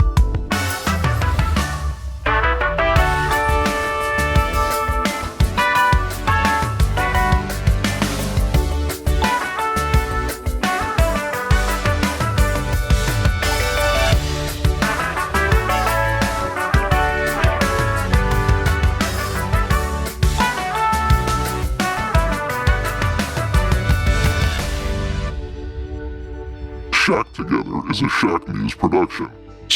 is a Shacknews production. Shack Together is a Shacknews production. Shack Together is a Shacknews production. Shacknews is a multimedia company consisting of a variety of entertainment properties, including Shacknews.com, video game and cutting-edge technology coverage with evergreen video, guide, and long-read content, providing readers and viewers with the latest reviews, previews, interviews, and news. Shacknews content is readable and viewable at shacknews.com, Facebook, YouTube at Shacknews, Shacknews Interviews, and Shacknews VODs, Twitter, TikTok, Instagram at Shacknews Media, Twitch, and more. But that's not all. You can play Bubbletron, our first video game. Combine 3 ideas, hit the market, and get your money hat.